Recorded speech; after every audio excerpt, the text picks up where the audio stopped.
We have written to them to correct the non-performance. They did that, and I requested them to furnish me with a report of the correction they have done. And I wrote to the end user and say, is this correct? They said it's correct. And then the end user highlighted that not everything was done. And we have written to them again and indicated that they need to remedy, to correct the situation.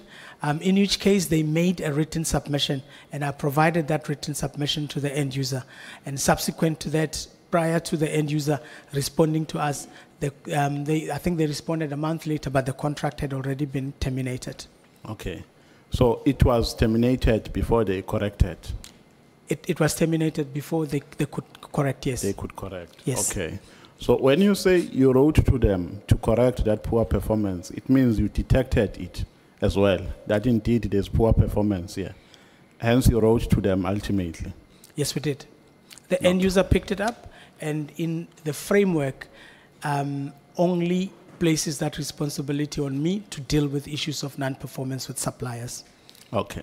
Yes. I'm picking up two things here in your response. A is that there was a poor performance that you detected. B is that before they could correct it, the contract was terminated. Those are two issues that I've highlighted.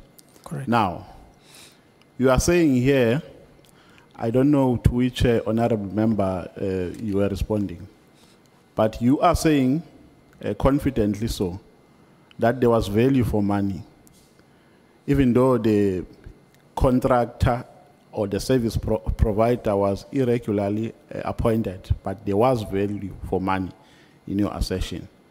Now, how can be value for money in a service which is poorly performed?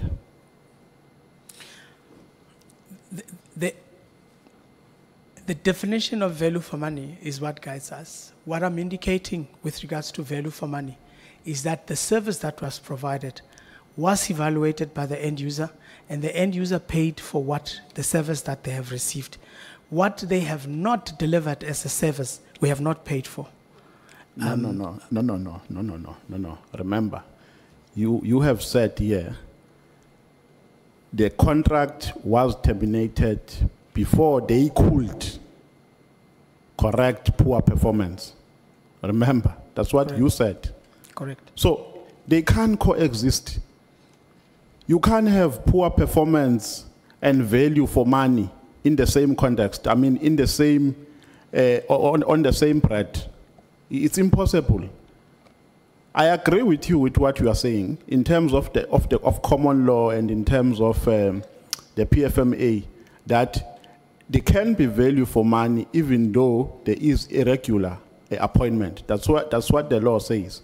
But in this case, you are saying in your statement, poor performance concerns were raised with you, you attended to them. Before they were corrected, the contract was terminated. And you say there was value for money. How is that possible? Right. Maybe, Honorable Chair, we need to define the performance that was expected from the supplier in this instance. The people that they have evaluated and they have done assessment on, they did as per the requirement. What was a poor performance was that the numbers of these verification was not happening at the speed that it's supposed to. And for what we have paid, we have received service. That's the context that I tried to prevent, to put across. Doc, when were these concerns raised with you? That for poor performance, when were they raised with you? I think a month or so before termination, and we gave them 14 days, and a week after that, we gave them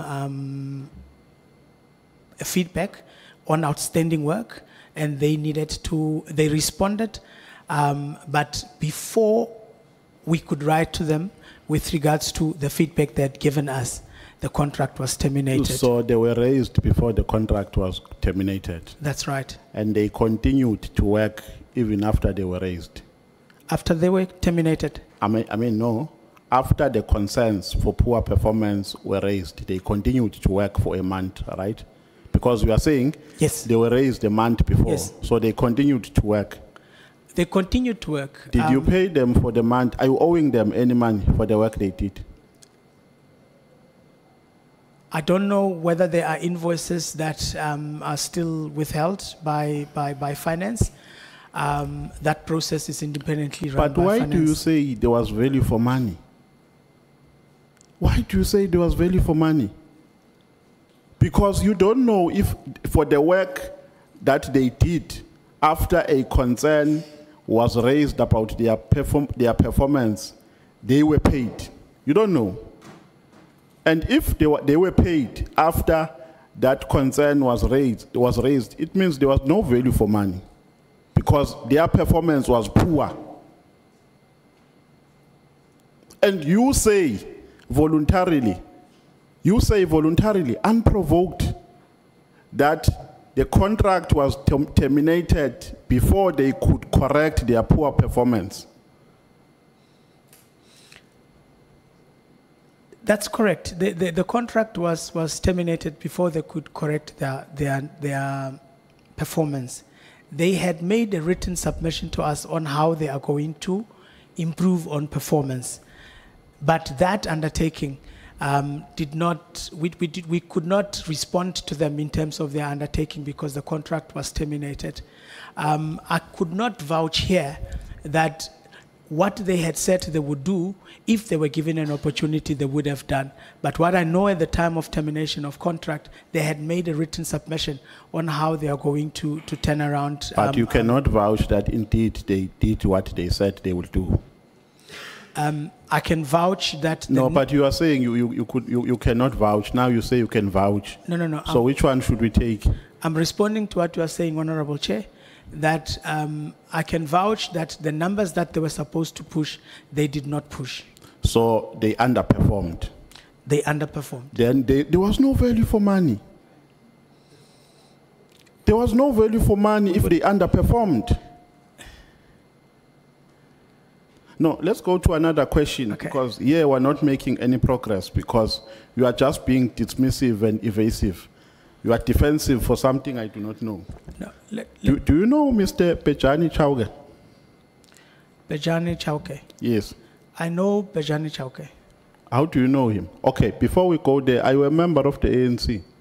No, I'm not the member of any political party. I'm not the member of ANC. Do you know Bejani Chauke? Okay, before we go there, can you allow this committee to take your phone to be investigated so that we can see who you communicate with?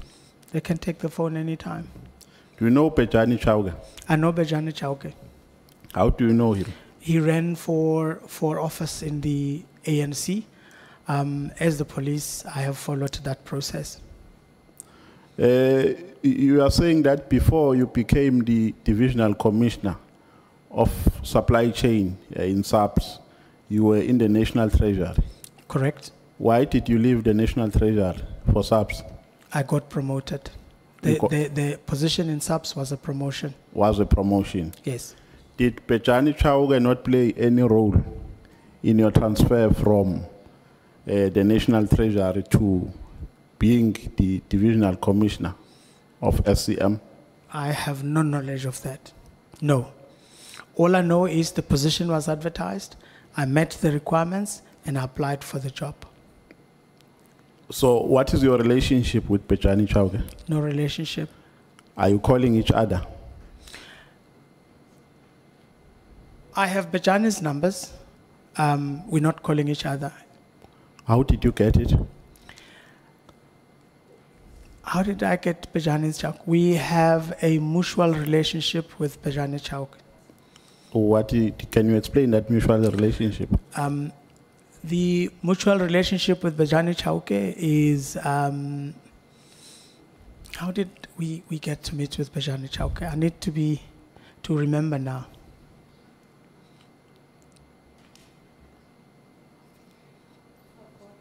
I met a friend who has a relationship, not a relationship, who knows Bejani Chauke.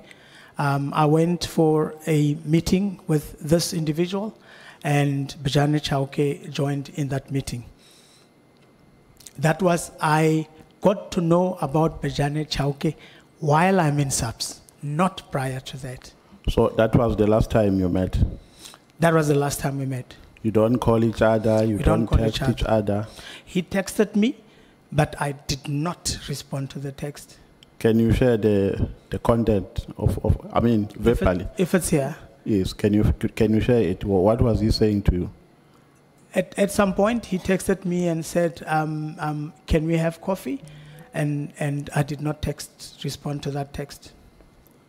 So, did Bejane Chauke play any role in facilitating this tender? I have not spoken to Bejane Chauke about this tender. So do you know if Bejane Chauke has a relationship with Cat Matlala?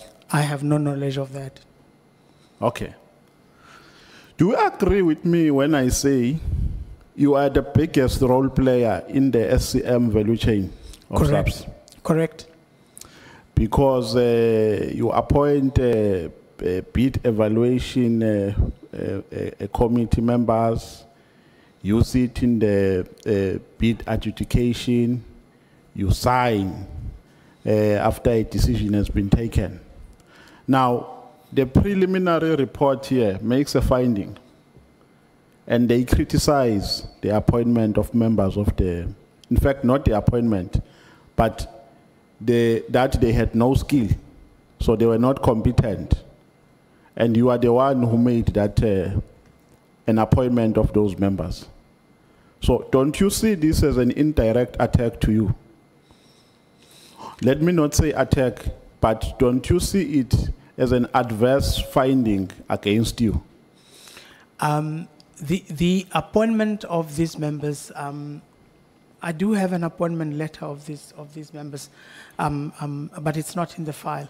It specifically indicates, and it makes a specific, I don't have, I'll make it available to the evidence leader. It specifically makes pronouncement that those people are competent. And I worked on that principle that they are indeed competent. No, but I'm saying the finding by the preliminary report, I'm trying to look for this paragraph now on the report. Okay, no, we will come back to it. But the other point that I'm making here is that if there is a finding that is made which says that proper procurement processes were not followed, you are the first person who must be blamed because of the role that you play in the value chain of the SCM of SAPS. You sit in the adjudication committee on the basis of your position, not on the basis that you have been nominated by the commissioner, like other members, correct? Correct. Yes. All the members are appointed by the National Commissioner. Yes, exactly. Yes. That's what I'm saying. Yes. They are appointed by the National Commissioner, except you. You sit by virtue of your position. I'm appointed by the National Commissioner. But I'm saying in the adjudication committee, you sit by virtue of your position. Is that correct? No, by appointment. But your role, you are appointed on the basis that you are a divisional commissioner of SCM. Some appointments in the past were done in where the divisional commissioner of supply chain was not the chairperson. The CFO was the person. The criteria for appointment is determined by the National Commissioner. So has it ever happened that there will be an adjudication committee with no divisional commissioner of supply chain as either a member or the chairperson? In the past, yes. No. The divisional commissioner in the past, I'm informed when I look at the documents, was a member, but not the chairperson. Was a member by virtue of being the divisional commissioner of SCM. Correct. Now, the point here which I'm making is that you are a member, we are either a member or the chairperson by virtue of the position you occupy or of the role that you play in the value chain, in the SCM value chain. Do you get my point, Doc? I get your point. It could be correct, yes. Do you agree with it? Because here you are playing an important role, correct? Correct. In the SCM value chain. Correct. So you sit in this committee by virtue of the role that you are playing. Correct. Yes. And you don't just sit there to occupy a seat, but to play a particular role. Correct. And that role is necessitated by the position you occupy. Correct. So part of the responsibility that you must play is to oversee the process. If it is indeed in line with the procurement processes, or policies rather.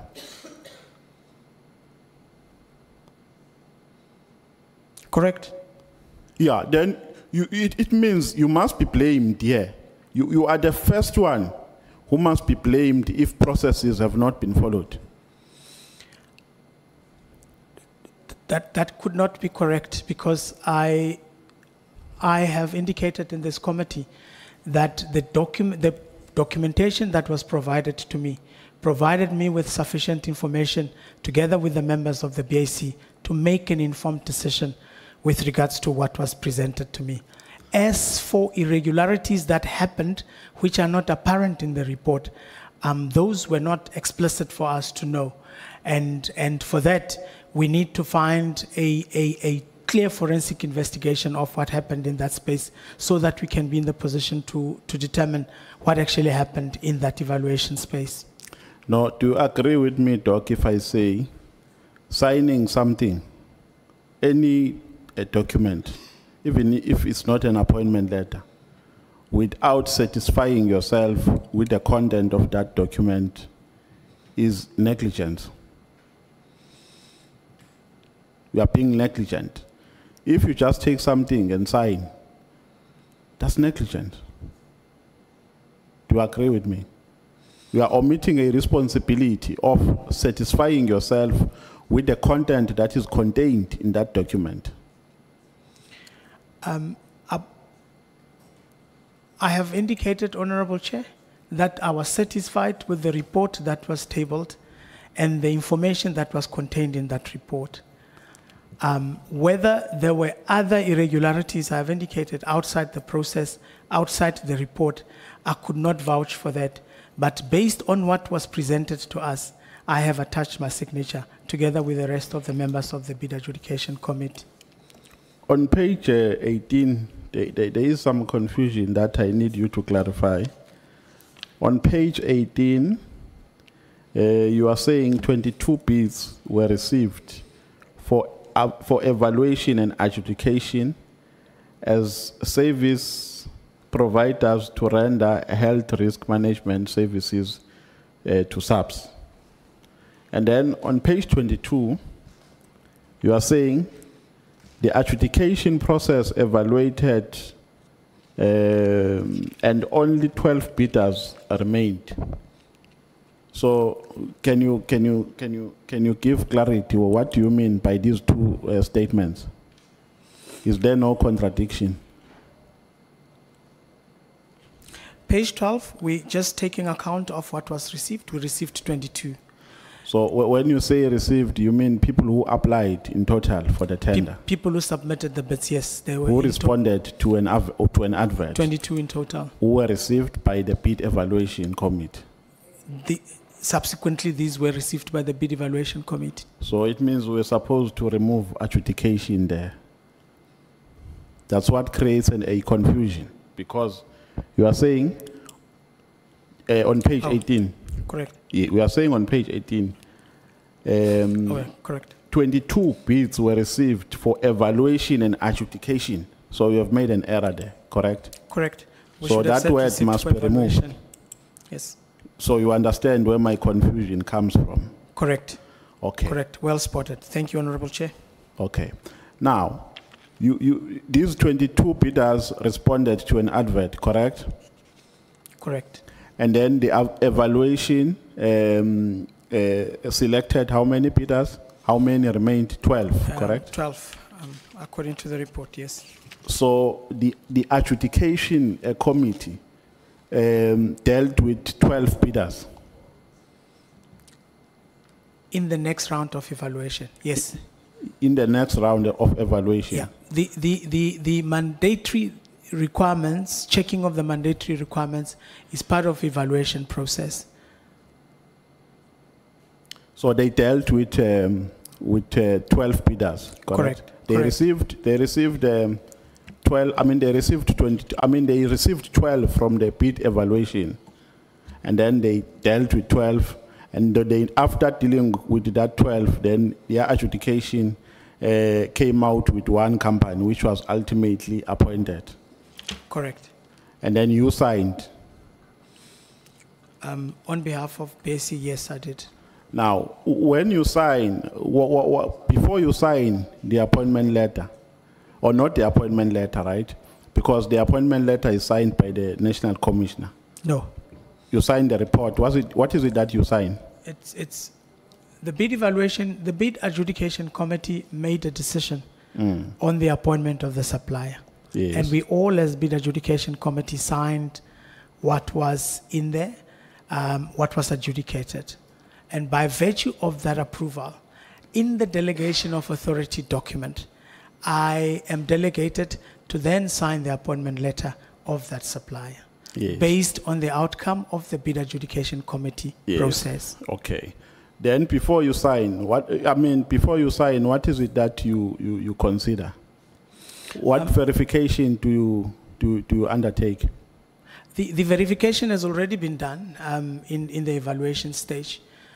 For the things that needs to be verified, such as the CST, tax clearance certificates, and all that. So basically what we do, we then call the supplier in, we do the appointment letter, and the supplier sign, and I sign after the supplier has done so. So your verification, because remember, there are these 12 companies which came to you as the bid adjudication committee. Leave the 22 that went to the bid evaluation. These 12, what do you do with these companies? Because you don't just appoint, you look at all of them before you appoint this one company that you finally agree upon.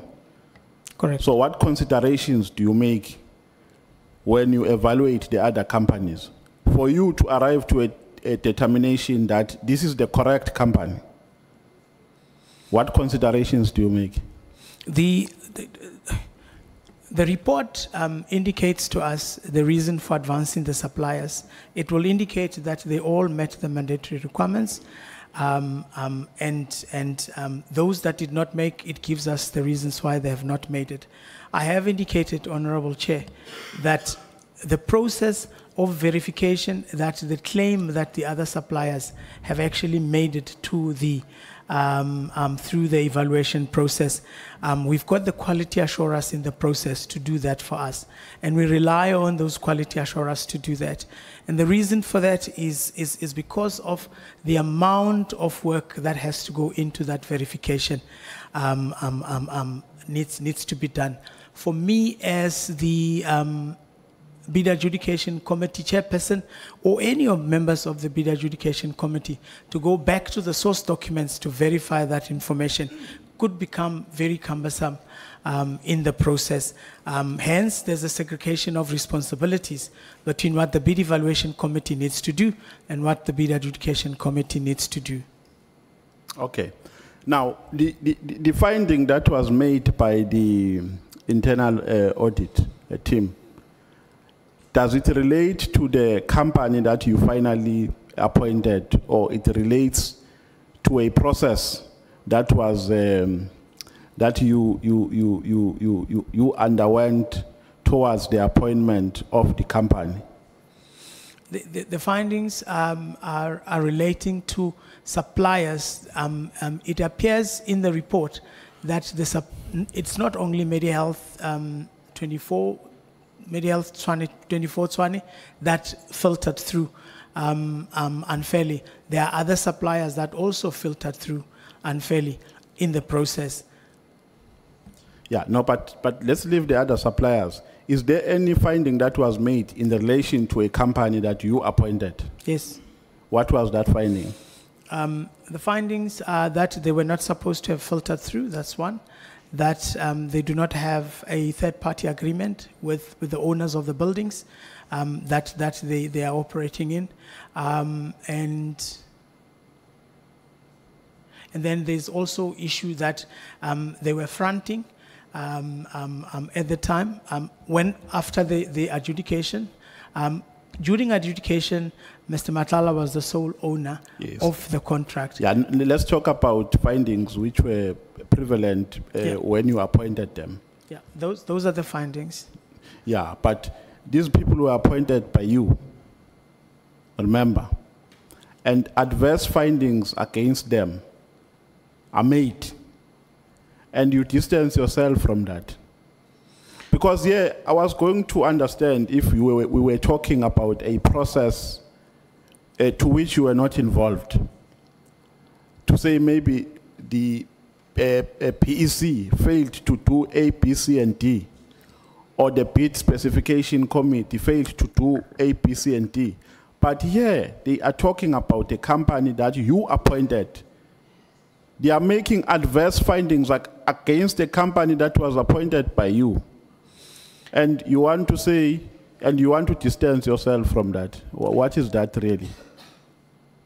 I'm not distancing myself from the findings that were determined in the bid evaluation process. I'm not distancing myself from that because I am the Divisional Commissioner of Supply Chain. I need to deal with that.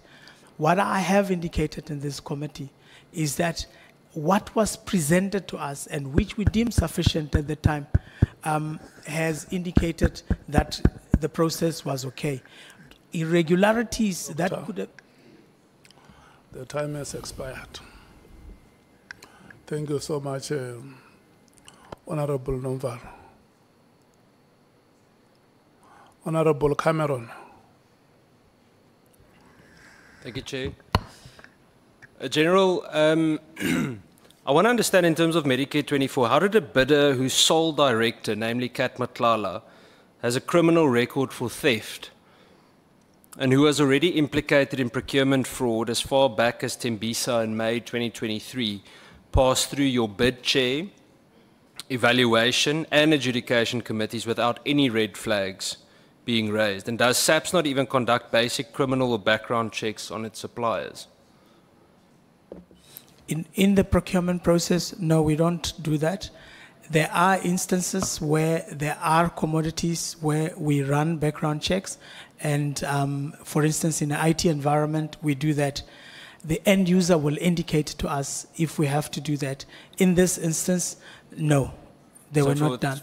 For a 360 million rand contract, you don't check who you're dealing with? We didn't do it, Chair. In the procurement process, this normally gets done by the end user. No, but I don't care about the end user. I care about supply chain management, because Auditor General shows us that in the past financial year, you had SAPS had over 650 million rand irregular expenditure. You're telling me that you didn't do criminal record checks on Cat Matlala? No, we didn't. I do not. General, I want to move in terms of the same matter. There's a criminal case at the moment that's open in Brooklyn, in Pretoria. I've got the case number here, for forged signatures that were used during pre-employment medical screening by Medicare 24 of SAPS recruits. Can you guarantee to us today that every recruit that they signed off on actually did go through the relevant assessment?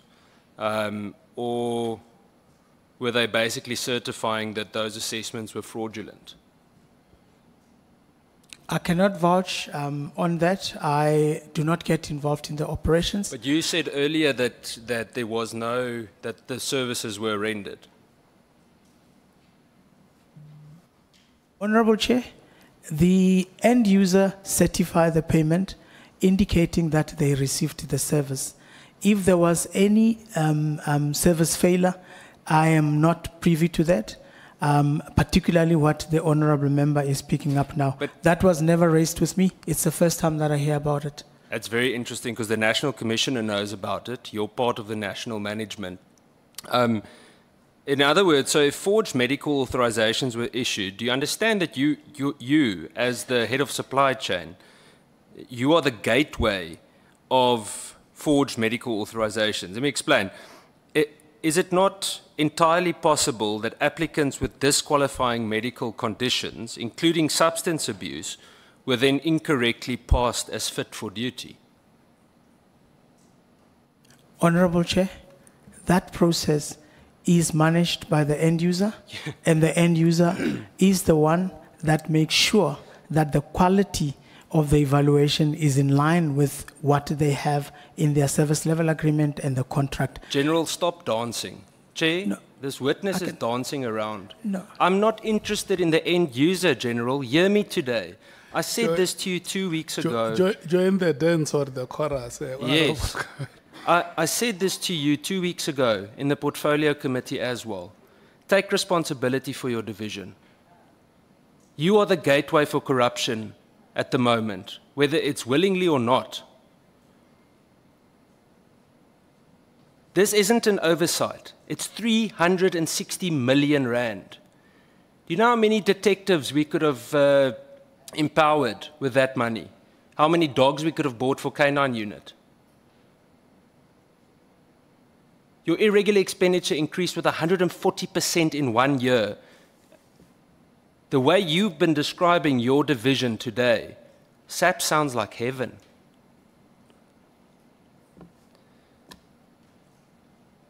You currently, as the South African Police Service, have hundreds of members that are stuck on prolonged sick leave because of the required medical reports that were never delivered. Again, Medicare 24. These officers continue to draw full salaries but cannot return to duty, and their posts cannot be filled. How do you justify saying that there was no waste? Similar to the question that the Honourable Nomvalo asked you previously.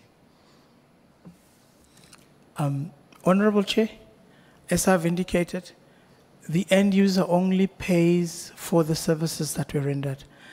Where there were no services rendered, the end user has an obligation in terms of PFMA. The budget is with them. They manage the operations to ensure that they're paying for the services that were not rendered. I have indicated that when they raised the issues of performance, we dealt with those issues with Medicare. If Medicare still operated and we had reasonable grounds in terms of performance to cancel the contract based on non-performance, we would have done that. But you haven't, and they have non-performed, General. But I'm interrupting you again because you're talking about the end user. I'm not interested in the end user. You allowed Medicare into the police. You, no one else. You. The buck stops with you. Honourable Breitenbach asked you earlier, every member has asked you so far, where does the buck stop? Maybe not using the specific word. You keep going to the end user. I'm not interested in the end user. The point is that the wrong service wouldn't have been rendered did you not allow Medicare entrance into the South African Police Service. I want to ask you the next question. 2 weeks ago in the committee, I asked you, how is it possible that your, whether it's the evaluation committee or the adjudication committee, could have slipped up so badly? Your response to me said that sometimes the people on these committees aren't competent. That's also found in the internal audit findings. Do you remember that response? I remember making that response, but with the specifics to this one, the appointment of the suppliers explicitly indicate that they were competent. I do have the record, and I will make that record available. But you didn't go and check that they were actually competent, because if I look at the Auditor General report and I look at the internal audit report, they were flagged significantly for not being correct. Now you can say it could be frustrating to have to go and check every single one, but 360 million rand, it's more than half of the police's irregular expenditure over the last financial year. How do you explain that? And don't go to the end user. I have to indicate, Honourable Chair, that we rely on, and I'm going to repeat it again, we rely on the judgment of the divisional commissioners that appoint these people to determine whether these people are competent to do the work that they're supposed to. That determination is done there, and it is recommended to me. It would be, I do not have the competence to go and check whether those people are competent in their work. General, I'm sorry, again, then we can close the bid evaluation committee and we can close the bid adjudication committee and we can ask all the DivComs to come and sit there and decide. And you're right, you don't have the competence. The entire team doesn't have the competence. This is extremely embarrassing. Do you understand that a large amount of the fruitless, let me say it like this, over 10% of irregular expenditure over the last 3 years in the South African Police Service is Medicare 24. You want to tell me that you are the divisional commissioner, you're one of the highest ranking police members in the country, and you didn't vet the sole director, someone previously accused of cash in transit heists, armed robbery, and the list goes on for over 2.5 decades. And he manages to become a major supplier of services to the police. Explain. And don't go to the end user. Honorable Chair, the procurement process that's approved in the South African Police Service does not make pronouncement for security checking of the suppliers. I have indicated that there are instances where we have done that, where we are looking at security of information and any other reasonable or any other risks that we have identified in the process. In this instance, it wasn't done. So you've basically breached the South African Police Service. You're a breach. That's what you're saying. Your office is a breach to the security of the South African Police Service. Don't look at the chair. I'm not sure I understand your question. Well, it's quite simple. You allowed a criminal to get a 360 million rand contract in the South African Police Service. It's not allowing. It's not true. You did. How else? No, You didn't vet him. You didn't vet him. He was flagged. He didn't comply with the majority of the relevant things he was meant to comply with. That was found in 2 different audits. There were fraudulent signatures on medical certificates. So, General, you allowed it. Whether willingly or not, you allowed it. No. And it's not the committee. The buck it's not stops allowing. with you. Honorable Chair, I would like to respond to that we did not allow. I have indicated that the adjudication committee looked at the information at their disposal. I have to concede that irregularities were picked up. It is not a deliberate act that we wanted that company to come and operate in the South African Police Service. The process that was followed, in fact, if you look at the process was correct, but there are steps in the process that were not done correctly. Then the process wasn't correct. I'm sorry, General, you keep on telling us about processes. You even gave us a printout. So you don't need to repeat it again. And I'm sorry if I come across rude. The point is just, you can say you didn't allow it, whether it was willing or not willing, you gave access. You and your team allowed a man like Cat Matlala to get access to the South African Police Service. Answer me this. Which specific evaluation criteria did Medicare 24 fail to meet? According to the evaluation report that we received, none. According to the internal audit, they have picked up that from the mandatory documents, they did not meet some of the mandatory requirements and they pulled through. So the fact that that latter report that you spoke of now wasn't just some, it's an entire list, indicates things that they didn't comply with. Doesn't that show that whether willingly or not, you allowed Cat Matlala to become part of the furniture at the South African Police Service Management Office? I would not vouch, I would not say willingly allowed Cat Matlala to come into No, I said willingly or unwillingly. You allowed him. The choice of the word allow. We adjudicated and it has turned out that the evaluation was flawed. Let's say it like this, you left the door open. Who authorized the shortening of the advertising period? No one. Why was it shortened then? It was an administrative error from my people, and they will be disciplined with regards to that. Who are you going to fire? We do know who advertised the tenders within the process. No, name them. Tell us the name. It is, I don't have the name here with me. You don't have the name for the person that extended, it can't be. No, there's no one that extended anything. They just advertised it for 20 days instead of 21, which is an administrative error. Who's being held responsible, General? That's my question.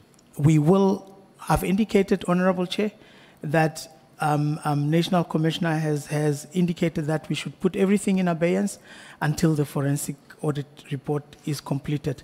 Once that is completed, everyone that has been listed to have flaunted the processes will be disciplined. So all of them are still in their positions a year later, and the person that did that, potentially involved in corruption, is still in his or her position. What was the emergency that justified breaking Treasury regulations for that specific tender? And you should know better because you're from Treasury.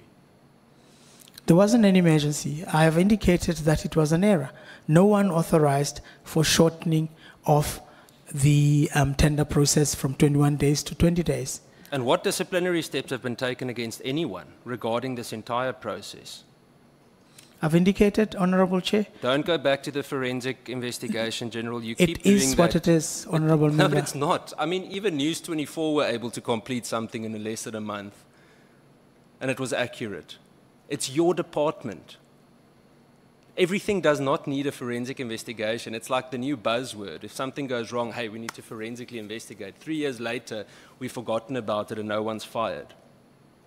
What have you done? Have you laid charges against anyone? I have not laid charges against... Has anyone pocketed from this? I have no knowledge of that. So how on earth, why would Cat Matlala want to do business with SAPS? Any supplier that looks at opportunities in any government would do that. What motivated him to do business with SAPS is unknown to me. No, but you see, the reason I asked this is this. You know, you disregarded, SAPS disregarded capable bidders. Let's list them: Netcare, Metropolitan, Alexander Forbes, to name but a few. Not any of the small players, but Medicare 24. Cat Matlala's guys, they get in. Explain it. It doesn't make sense. General, I'm telling you now, and I said this to you in the portfolio committee, somewhere in that office of yours, someone is pocketing. I'll escape. Honorable Chair, I have no knowledge of that. If the forensic audits pick up such anomalies, we will definitely deal with. The National Commissioner, I believe he will make sure that the process is expedited so that we can find finality to this process. You testified that these processes and requirements exist to ensure that entities are not unfairly disqualified, correct? Correct. So please explain to us, how was it fair that the bigger companies that I mentioned were actually disqualified despite having met all the requirements? The companies that were disqualified were at the mandatory point. The report indicates clearly, if we can go back to the report. The reports clearly indicate what are the reasons for the bidders to have been disqualified, and they were disqualified based on those reasons. Big or small, if there is something that disqualifies you as a bidder, we will disqualify you. But there were 10 companies in total that fulfilled all the requirements. That's right. In terms of price, the supplier bidded the cheapest price. Without fulfilling the relevant requirements, because you didn't check. Having been evaluated based on the report that was submitted. No, having been wrongly evaluated. You didn't evaluate them. No, having been wrongly evaluated, yes. According to your own testimony, there were multiple processes, checks, due diligence mechanisms in place to ensure proper oversight. Is that correct, General? Do you still feel that way? Correct. Really? Correct. The signatures are attached to the reports to indicate that those checks were done. So if those checks were done, let me just get my numbers in front of me. How is it possible, you explain this to me, that 2022-23, you had 289.7 million rands worth of irregular expenditure. 23-24, 278.8 million rands worth of expenditure. Cherry on top, 24-25, times it by 3, 667.8 million rands worth of irregular expenditure. That is just over 3 billion rand. 3 billion rand. How is it possible? You said earlier that once you are done with the South African Police Service, you would like for contracts not to be cancelled, because things need to be done right. This is showing the opposite in terms of irregular expenditure. It's getting worse. It's not getting better while you're there. Sure. Honorable Chair, let me respond this way. The tenders that were evaluated, we've got a mixture of tenders that were published and tenders that were evaluated. Tenders that were, when I got into South African Police Service in 2023, I developed a new procurement policy, and that's the procurement policy that is running now. Prior to that, there was another procurement policy. But tenders that are evaluated, even last year or years thereafter, were advertised and only concluded in those financial year where they were. And there were irregularities that were picked up, either at the advertisement point or at the evaluation point. What we have indicated is we have found that the bid evaluation process has flaws in it. We acknowledge that. I have not disputed that. And what we are saying is that we needed to have another layer to make sure that the evaluation processes are not at the level where they are. Gerald. And that's where we are doing the probity. You said that at the portfolio committee. I don't buy another layer. You need another management. I'm telling you now that you can add another 10 layers. It won't change the reality we're facing here. This is blatant corruption. The fact that Medicare 24 was reported, you testified that these processes and requirements exist to ensure that entities are not unqualified or unfairly disqualified. That's what we spoke about earlier. Despite all of this, we ended up with a shell company, specifically Medicare 24. So how is it possible that through all of this due diligence that still happened? Are you telling me that an external journalist, actually several journalists, had greater insight into the integrity of your own internal process than what you did? I mean, if all of us can see this, if all of us in here see this, if every single different political party sees this, you must be blind.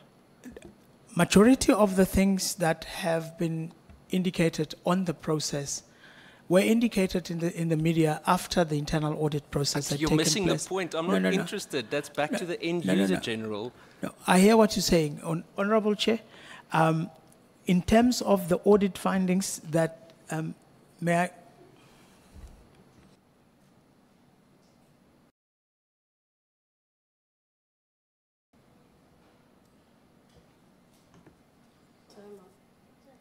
Thank you, Chair. Thank you so much, Honorable Cameron. Can we move to Honorable Matthys?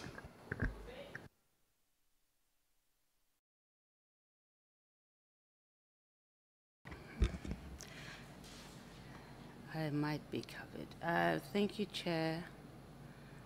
Lieutenant General, let's start off with your work at ESCOM. Your position there was a commercial and contracts manager. Just briefly, what exactly did that involve? Briefly, please. Briefly. I've said to the evidence leader, I struggle because I used to be a lecturer part-time. It involved 3 areas. That was procurement, warehousing, and contract management specialist services. Were you involved with the tender that was awarded to Acha, I'm sure I'm pronouncing this wrong, Hitachi, what is it? Hitachi, Power Africa. I got it right. Yeah, that one. And Chancellor House. That would have been done at the head office. I worked at the police station, at the power station. So no, I wasn't. Okay. And then why did you leave ESCOM? CSIR offered me a lucrative deal I could not refuse. I was headhunted. Okay. National Treasury. I know you weren't there during the period when I think it was Oracle that was appointed to do the integrated management system, but you joined later while this project, and the project is still currently under investigation by the SIU. And it was more than R1 billion that was spent on that system, which you also just spoke about earlier, the integrated financial management system. What's your take on what went wrong? I need to explain. There are two procurement officers at National Treasury. Mm-hmm. There's a transversal that deals with all government institutions. There's a procurement specific to the department, which dealt with that part. I was not part of that. And you didn't get any gossip around what happened there? And you didn't get any gossip from your colleagues from what was going on there? I was aware that there was audits done on the contract, but to what extent the audit outcomes were, I'm not privy to that information. Okay, and then at the National Treasury, did you encounter any outside interference in your work? No. At all? Not at all. Everyone is just scared of you? Not necessarily scared of me. There has never been anybody that was bold enough to come and ask, and I would have exposed them if they did. Okay. Let's go to your SAPS and then the Medicare tender. Do you know if these services that the Cat Matlala was doing, the health risk management, has it always been outsourced by SAPS? Yes. Always. Do you think it's something that they should insource because it's a core service? It's the determination that has to be done by the end user based on You're using that end user again. I'm just asking that it's a core service of SAPS, am I correct? And it's probably it is in the top 5 tenders that SAPS puts tenders out for. And I'm just asking, do you think that this should be an insourced service that SAPS should do? I do not have a scientific answer to it. I would not... Is it a core service, though, that SAPS It's a core service. It is required. We hire people, we retire people. Yes, it is core. Okay, and then the MTN and Vodacom tender, you were at SAPS during that period? During that time. And that went to court? No, the one that went to court, I was not part of it when it was awarded. I came subsequently after that. But it happened, okay, it happened when you were at the National Treasury, right? That's right. So right. you would have dealt with it, but you said you weren't in the transversal contract department. Yep. The award of the tender to the 4 big mobile network operators included Cell C, Telkom, Vodacom, and MTN. And that award was done and audited. It was above board. The process of contracting with MTN was done at SAPS, and I was not part of that process, and I was not at SAPS at the time. Let's talk about IDEC. We had the head of IDEC, Advocate Johnson, that was here, and she told us that she received the referral from SAPS to investigate this Medicare 24 allegations. So you were aware of that, or you are aware of that, because you've indicated I am earlier. aware of that now, yes.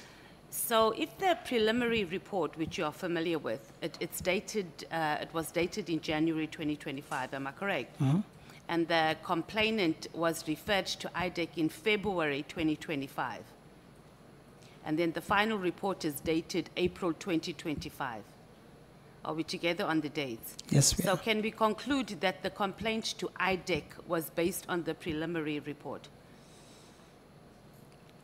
It's highly likely, yes. Yeah. And is this common in your experience? Is this a common practice in your experience? No, it's not normally the common practice. The National Commissioner, I think, with his office and internal audit, do the determination when to do the referrals, and they will respond based on information that's known to them. I'm not normally part of that referral process. Okay, you said you had a meeting, or the minister called a meeting because he wanted to be briefed on the Medicare 24 tender. Who invited you to the meeting? We normally get invited by the Office of the National Commissioner. Normally, were you invited by the... I was invited by the Office of the National So you didn't Commissioner. have any engagements with the minister directly at all? The minister was part of that meeting. Well, in the meeting, but prior to that? But prior to the meeting, had you had any engagements whatsoever? None with the whatsoever. minister? Okay. Who was present from the minister's office? The minister was there. I think his support staff was there. Okay, was his chief of staff there in particular, Mr. Kabendi? And I'm sure you know him because he was just here the No, other not day. the chief of staff. I'm trying to remember. You don't know him? I know Mr. Oh, Kabendi. okay, so was he there? Yes. Let's move on. He was there. And what was his input in the meeting? He did not have any input at all. Okay. In your experience, again, is this a common practice for ministers or deputy ministers to call supply chain officials to meetings and ask them to explain tender processes and also to review a tender process? Because you've got quite a long No, history. it is not. It is not a norm. In fact, since I've been to SAPS, it was the first time that a meeting was called. As I've indicated, the minister at the time said he's worried about the reputation this contract would have, and he needed an explanation So he was or a worried, but briefing. he said he was worried based on a media report. That's it. He didn't say there was anything else. Just a Yeah, media report. the media and he's- report, And and- he summoned the entire supply chain to come and explain and to also ask for it to be reviewed. How many meetings did you have with the minister? One. It was just one. One. So the second meeting, so in his testimony, he said that he had one meeting where he asked for an explanation. Correct. Then he asked for the process for you to go back and review. Correct. And then who went back? You didn't go back to I didn't him go after back. who went No. back in your knowledge, or how did it work? It probably would be internal audit and legal because they were doing the work. Okay. And then did you get any feedback after the meeting? No, I didn't. And then you said you did the presentation at the meeting, but at the same time you weren't really involved in this process. So how did you familiarize yourself with it to make the presentation? I did not make a presentation. Okay. I was there present in the meeting and the question was asked and I spoke to the process, not a presentation. I spoke to the process The as I process- understood it at the time. Okay, the process just generally for tenders, or the process for this Medicare 24 tender in particular? The process for Medicare tender specifically, what we have done, what reports were submitted, and that we have concluded the tender based on the bid evaluation committee reports. And then you convinced the minister that there was nothing untowards, because he told us that he was told initially that there was nothing untowards in the tender. That's why he sent you back to go and review this process and come back and give a report. We have indicated to the minister that based on the report that we have received, we had not picked up anything. And in that meeting, a decision was made that we need to audit the report. We welcomed that, So, Doug, you request. honestly didn't pick up anything, and this thing has blown up, and there's just so much that should have been picked up. So, did you properly prep to do this presentation? Because at your level, during your process of prepping to go and do the presentation or whatever it is you were doing to the minister or engage the minister on it, you yourself didn't pick up anything. with all honesty, no. And in the Don't meeting, think that's troubling, though. Wow. We are concerned, I have indicated. No, you though, because No, you're me, the one I am who's in charge concerned. there, that you went there and you were like in your suit and say, no, this thing is proper. Like there's nothing untowards, we did the right thing. So it's either you didn't do your job properly, and then that is a concern in of itself, or what happened? Or you were misled. And then even if you were misled by your subordinates, it's a problem. The BAC actually was misled because the report had indicated that all due diligence was done. And that's where I have a concern. And that's why I have indicated to my team that they need to go and redo the process and redo this standard operating procedures to make sure that we arrest and pick up these issues. Yeah, and they are defining that now. I'm saying that's what you say now, but when you went to present, because you would have had to prep to go and explain that this process was proper, you didn't pick it up. And you should be concerned about that. Let's go on to your relationship with Petuna Linono. I hope I'm pronouncing it correctly, who was one of the members on the bid committee and then later left to go and join Medicare 24. No relationship. But she's on this bid committee. You don't know her officially, like nothing. Never met her, never spoken to her. Aren't you supposed to? I mean, there was one of the honorable members asked about integrity and whether you vet, well, not vet them per se, but are you not responsible for ensuring that you have sound and incorruptible members? Like other members that were on the committee, I knew her as a colleague, as an employee in human resources, and that's as far as I have known her. Okay, so when you found out about her role in this matter, what happened? Her role in matter is post facto. And that matter was dealt with in the investigation by the internal audit. Just let's talk about you, because she's under you, am I correct? No, she's not under me. She doesn't report to you? No, she doesn't report to me. Let's move on. Have you played any role since you've been or started your career, and particularly in government, have you played any role in any corrupt activities? In the time that I have been in government, I have never had any irregular expenditure. I'm not asking, that's not the question. No. Have you played any role in any corrupt activities? No. Unknowingly, and then later you realize, like, I'm being used here to aid corruption. No. So, okay.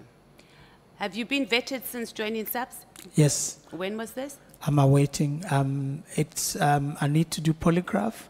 I was meant to have done it before I went on college, and then my vetting will be complete. So you've been in SAPS like for 3 years, and for 3 years, holding a very, very high position, even a very dangerous one. And the vetting process is still not complete. It's not complete. Have you had a lifestyle audit? I believe that General Matlu and them have done a lifestyle. Have you had one? Yes. You've had one? General Matlu has indicated to me at some point that... Have you had one? Yes. Yes, you have. When was it? Maybe a year ago or 2. And? Did you get the results? She said there's nothing. There was nothing. Did you get the results? Not what did she say? Did you get? Like, who did the lifestyle audit, rather? Let me ask you that. The Office of Ethics and Integrity does the lifestyle audit of all members in SAPS. Okay. If there are adverse findings, they will then let you know that there are adverse findings. But if there are no adverse findings, they don't give you any report. And this was done? I would love to believe that it was done a year or so ago. But what do you mean you'd love to believe? Because for them to do a lifestyle audit, they have to engage you in some way, check your bank accounts, blah, blah, blah. It's a process. No, they don't. They by virtue of them being there, they get the information and they do the lifestyle audit. But where do they get the information from? They didn't ask you any questions at all? No. Is that the actual process? No, nothing was asked. So then that means you haven't had a lifestyle audit. It probably could be. No. No, let me put it this way.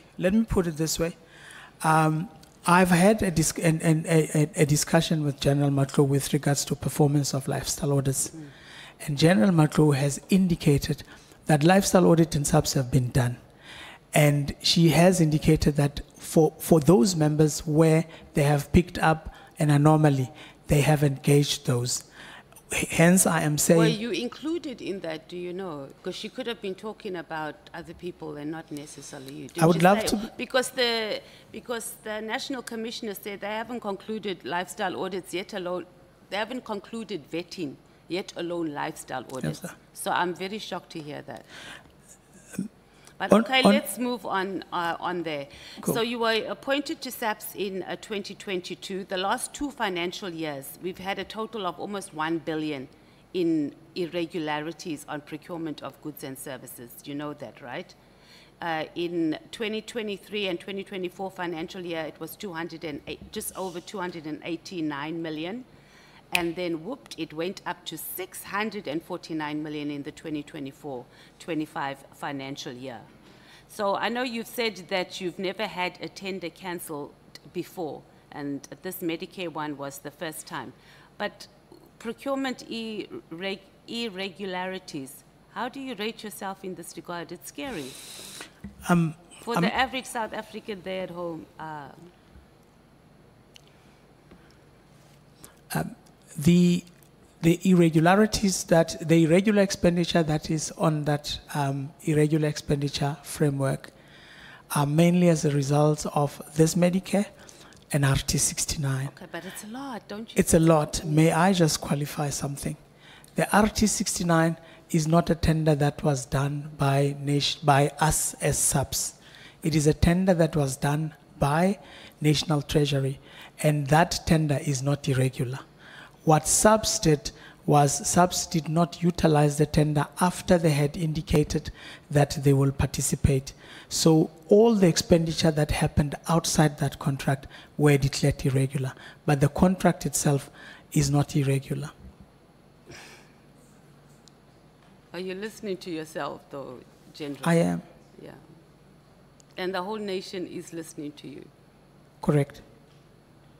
So the tender is not, that's proper, but the actual spending was not, I mean, and I guess you're going to give me the same story that you gave one of my honorable members. Are you the Divisional Commissioner for Supply Chain and Assets for SAPS? Is it the best? Are you the best? Are you who South Africans deserve right now? I would love to believe yes. No, but are you? Because you can see the state of our country right now. Do you think you are who we deserve as South Africans right now? I mean, we just spoke about irregular. I mean, you did a disclaimer. But even if it was 1 million or 2 million, it says a lot. It's irregular expenditure. I cannot be just judged by one indicator, which is significant, though. Oh. I would like to believe that I have done an immense amount of work in making sure that South African Police Service procurement is all right. I am putting effort into the irregular expenditure process, which is the only indicator in my performance at the moment, which is troublesome. But in fact, in all other areas of procurement, I have improved subs. For an example, subs used to build 1 police station a year. I have been, in the last 3 years, building in excess of 15 police stations. And how many do we need? Okay, let's move on. It's fine if you who South Africans deserve to head up that department. And I'm going to conclude now, and I want to talk about this issue of tenders. I'm sure South Africans are sitting, and those that are watching here, this whole tender process, it's like, what the actual? It's a lot. And it is the reason for, it opens, just listening to the, it's even blowing my head up. So I can just imagine for the ordinary South Africans. It's the door is wide open for corruption. I mean, even if a company's tender is awarded fairly, we have the issue that pretty much the costs are doubled. Do you procure toilet paper for SAPS? Does SAPS procure toilet paper, not you in particular? Yes, they do. That SAPS procure toilet paper? Toilet paper, yes. Yes, we do. And that is our point. So a normal person goes and we spend 5 rand on toilet paper, I'm saying, and after you even buy it in bulk, and I'm sure the toilet paper costs 100 rand a roll. But the point I'm trying to make here is that you've been in the space for long enough. There are core services, and I asked this earlier, there are core services of state departments that should be insourcing, that they should be building state capacity.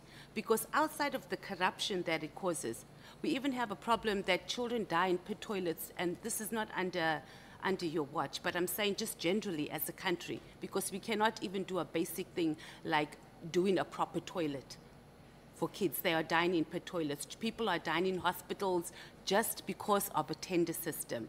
We had a whole PKTT team that's established to deal with political killings because people are killed, politicians are killed, CFOs are killed because of tenders.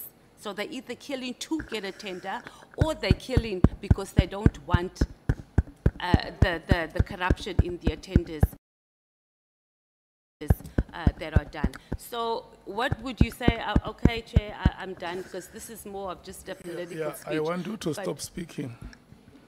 Yeah, I'm done. But I just wanted the gentleman with his vast experience to speak to the process. If both of you can just stop speaking. Getting rid of this tender process for core services, and that we must insource and strengthen government entities, and we probably wouldn't be sitting here today dealing with an issue of a Medicare 24 tender when SAPS could have long built Honorable an efficient Matthijs, I system. no longer Thank you, hear Chair. you have stopped speaking.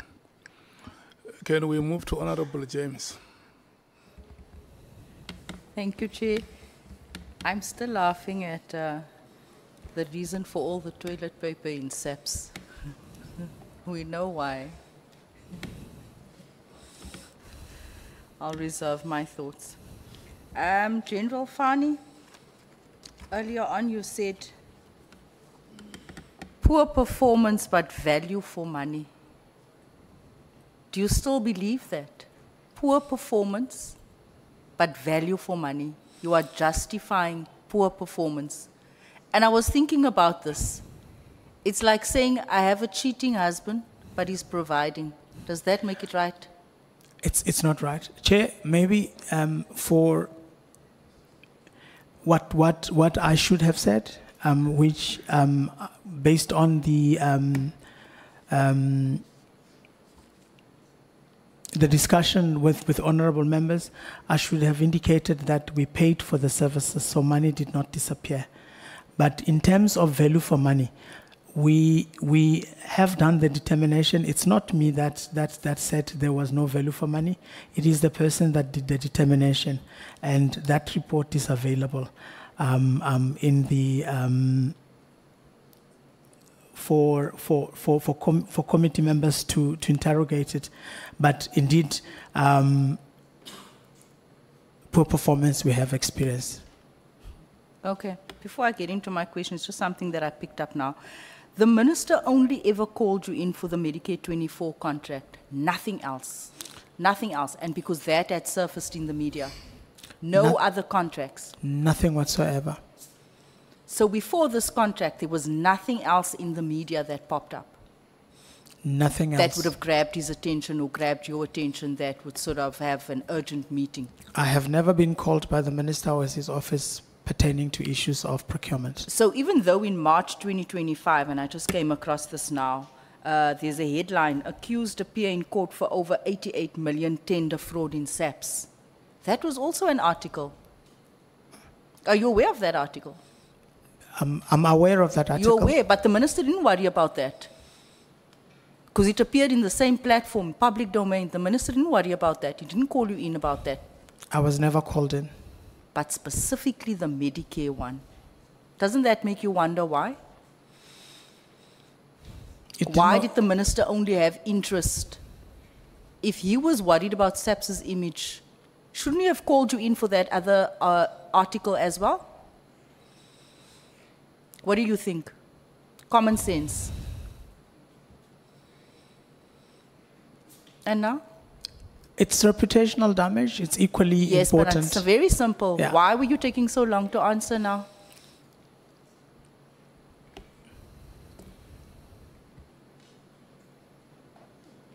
Should the minister not have called you in for anything else that surfaced in the public domain?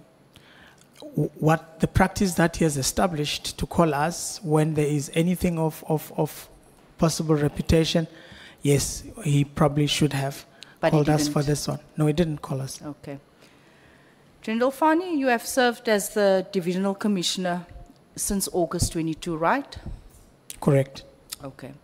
In your witness statement, you state that during your time at SAPS, there have been no arrest for procurement corruption, which you say indicates that all audited and investigated tenders yielded no element of corruption.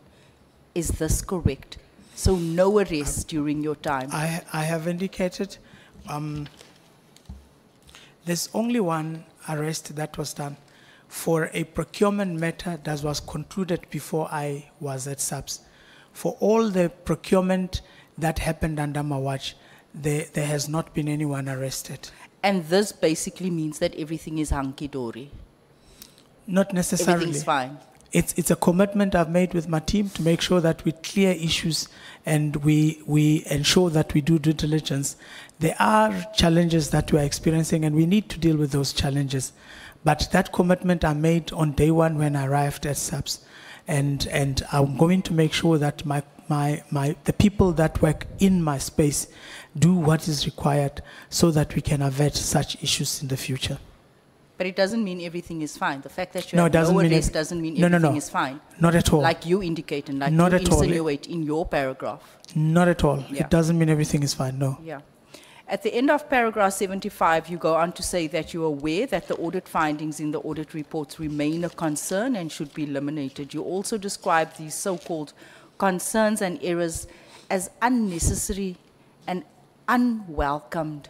Serious allegations of fraud, corruption, and you describe them, you water it down as unnecessary and unwelcome. Is that your evidence? It's not an evidence, it's a statement. Is that how you describe corruption? Is that how you describe corruption? No. I'm describing the process. When the AG came before Parliament and raised the alarm about SAPS's escalating 3.2 billion irregular expenditure bill, while unsuitable bidders secured tenders, what went through your mind as the head of supply chain?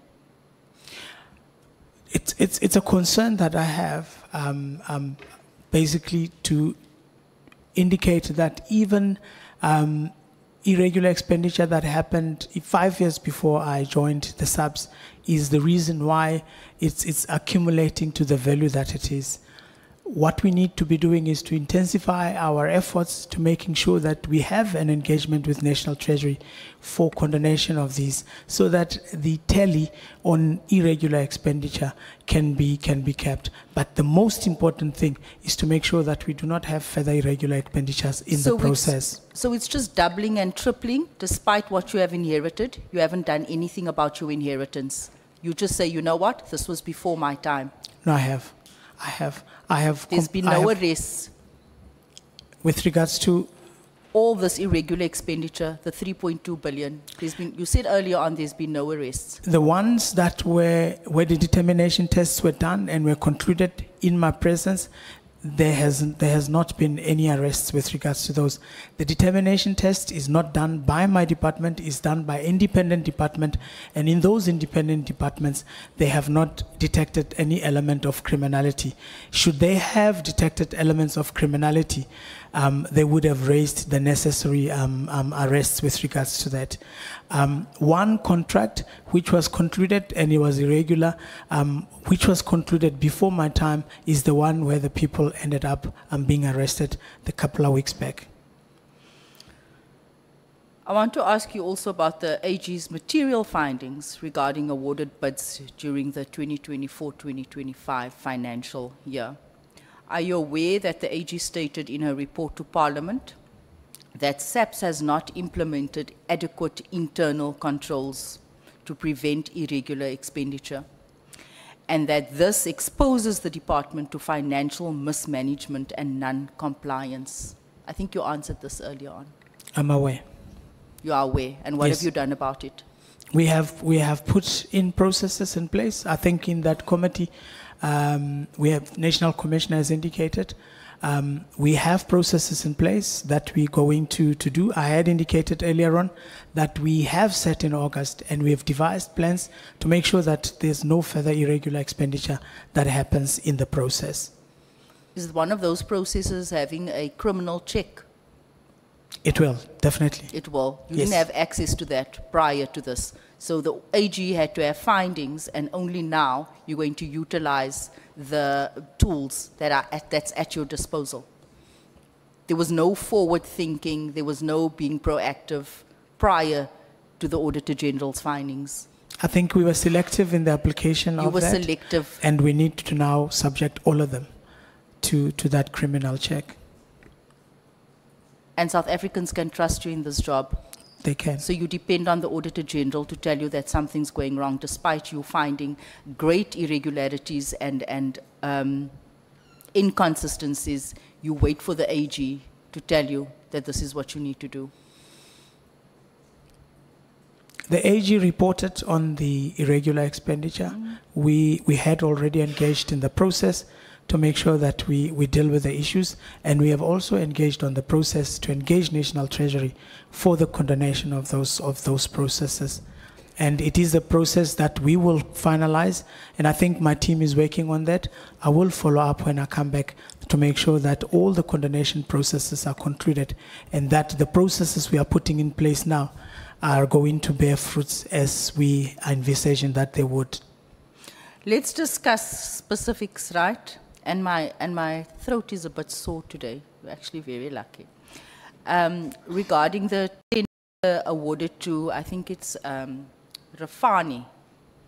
Do you recall why the AG found the same bidders were unfairly disqualified and that functionality criteria were omitted? Remind me which The tender awarded to Rufani, I think it's 191939. The AG found that some of these bidders were unfairly disqualified. Have you ever had that? Where bidders were unfairly disqualified? it rings a bell. It rings a bell. Why Yes. were the bidders? Why do you think there's these scenarios? We are again at the issues of bid evaluation committee.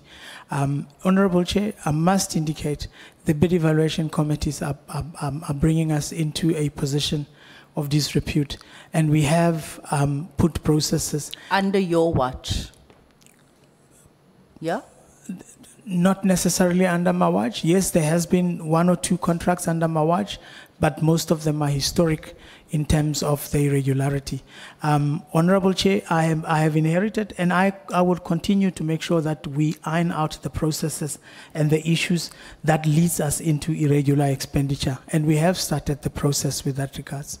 There seems to be a lot that you're going to do after this appearance here today. Yes. But that's good.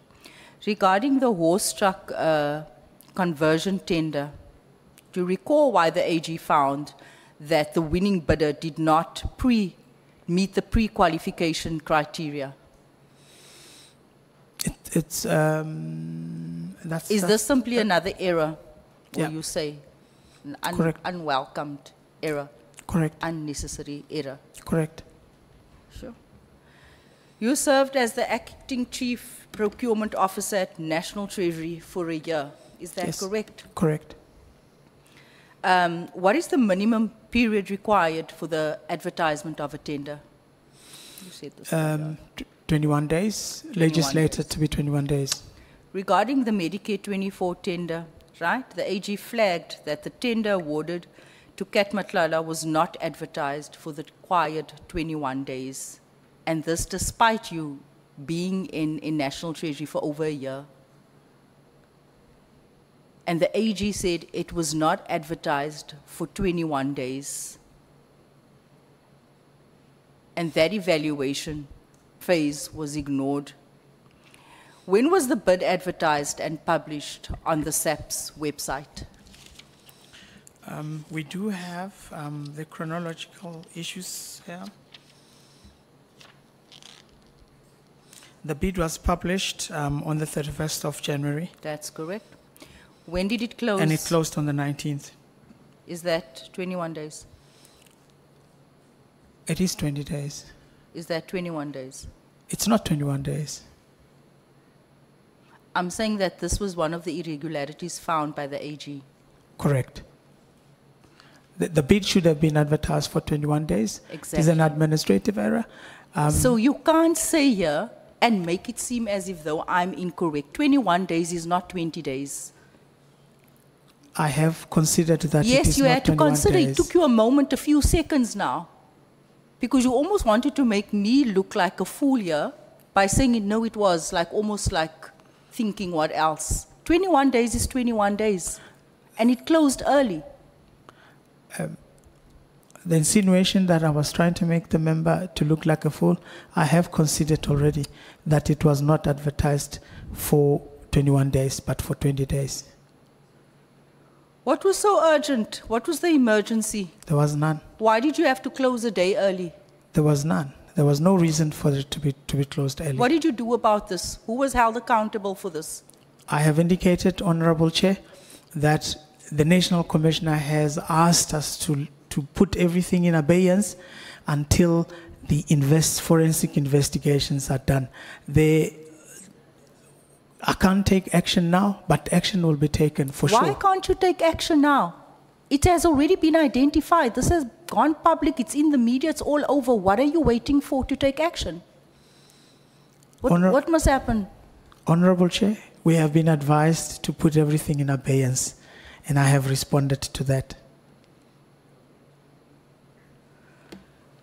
The AG also flagged the award of the panel of service providers, finding that one awarded bidder did not meet the minimum functionality score, but was not disqualified, and that there were inconsistencies between advertised evaluation criteria and those applied during adjudication. Is this merely another unwelcomed error? Correct. The AG's report further recorded that bid evaluation committee members lacked training. Oh, so many members said this earlier on, and did not exercise due diligence. Can you confirm that everyone serving on the BEC and the bid adjudication committee is qualified and possesses the requisite skills and experience? I think I heard you answering this earlier on, but I want to put it on record again. The bid evaluation committee is not a standing committee. It is a committee that gets put together for each need or for each tender. And for that, we are requesting that the end users nominate adequately qualified. We explicitly do indicate to sit in these committees. So there's not one bid evaluation committee. There's so the multiple fact that they're not qualified, that's the end users' sort of responsibility to ensure. That's not part of your scope of work. The determination of the flow of and the exhibit of knowledge of the processes should be adequately determined by the chairperson as he conducts the evaluation. And this is not in your department? It is in my department. This is outside, but it's not you. You're not responsible. You're not going to take accountability for this. No, I have taken accountability. You are blame shifting. You keep on telling us about. No, I'm not. I have taken accountability for checking up the knowledge of the bid evaluation committee and any other possible member. That's why I have contacted National Treasury, and National Treasury referred us to National School of Government, and we are engaging in making sure that everybody is checked up in terms of the bid evaluation committees. I put it to you today. Do you think that you, as the head of this department, do you think you lack some streetwise, I don't know how to say this, because you are in there and it's almost as if though you are walking with your head in the sand. Everything is going on around you and you continue as if though nothing is happening in that department. and everything is fine? Honorable Chair, I need to fine-tune my processes and find out any additional processes that will close my blind My spots. final question. So do you accept institutional responsibility for repeated supply chain management failures since you have joined SAPS in August 2022? By virtue of my position, I would say it is my responsibility to make sure that there are no audit findings that pertain to procurement processes. And in instances where members of the bid adjudication, bid evaluation committee that has transgressed, knowingly or unknowingly, we deal with those matters as they are investigated. I cannot solely take responsibility for errors that are committed in my lives. I cannot take accountability for any errors that were criminal in nature. But I do take cognizance with regards to the gaps that exist in the process, and I need to close those gaps. Thank you, General. You have failed the accountability test. Thank you. Thank you, Honorable Chair. Are you passing a judgment, Honorable James, when we call you Judge James? No, I'm not, Chair, but in accountability, it's never the General. There's so much happening in that department. It's actually sad. Okay. Who is the next speaker? We are now left with the last three speakers. Can I see the first speaker to raise a hand and I recognize him or her? You want to start, Honorable Shongwe? Okay. Chief Whip, you understand us. Thank you. Ngaxolisa Chief Whip, ngisabheke eGoli Chief Whip, and ngihamba ngebhasi angithi uyazi. Sawubona mfo. Uyaphila General? Sawubona bhuti. Uyaphila? I'm all right, Honorable Chair. Thank you. Uyaphila. Hey, uphethe isibongo sakamlife, abantu bakwaMlife amatswana. Uphinde uphethe igama isibongo futhi seXhosa, samaXhosa, Fani. Utikela, thank you. UngumXhosa? Tatam ngumXhosa. Uyathetha? Yathetha 80%. Hayi asike sithethe okukhomsha manje hey. Ungiphatha kakuhle. Nansi yabona ndinengqimi yabona. Nansi ingqimi apha kum. Asithethishe mfondini. Into ithi dada apha kum. If Honorable Chair, either English or Afrikaans. My mother speaks Afrikaans, so English would be correct. Thank you.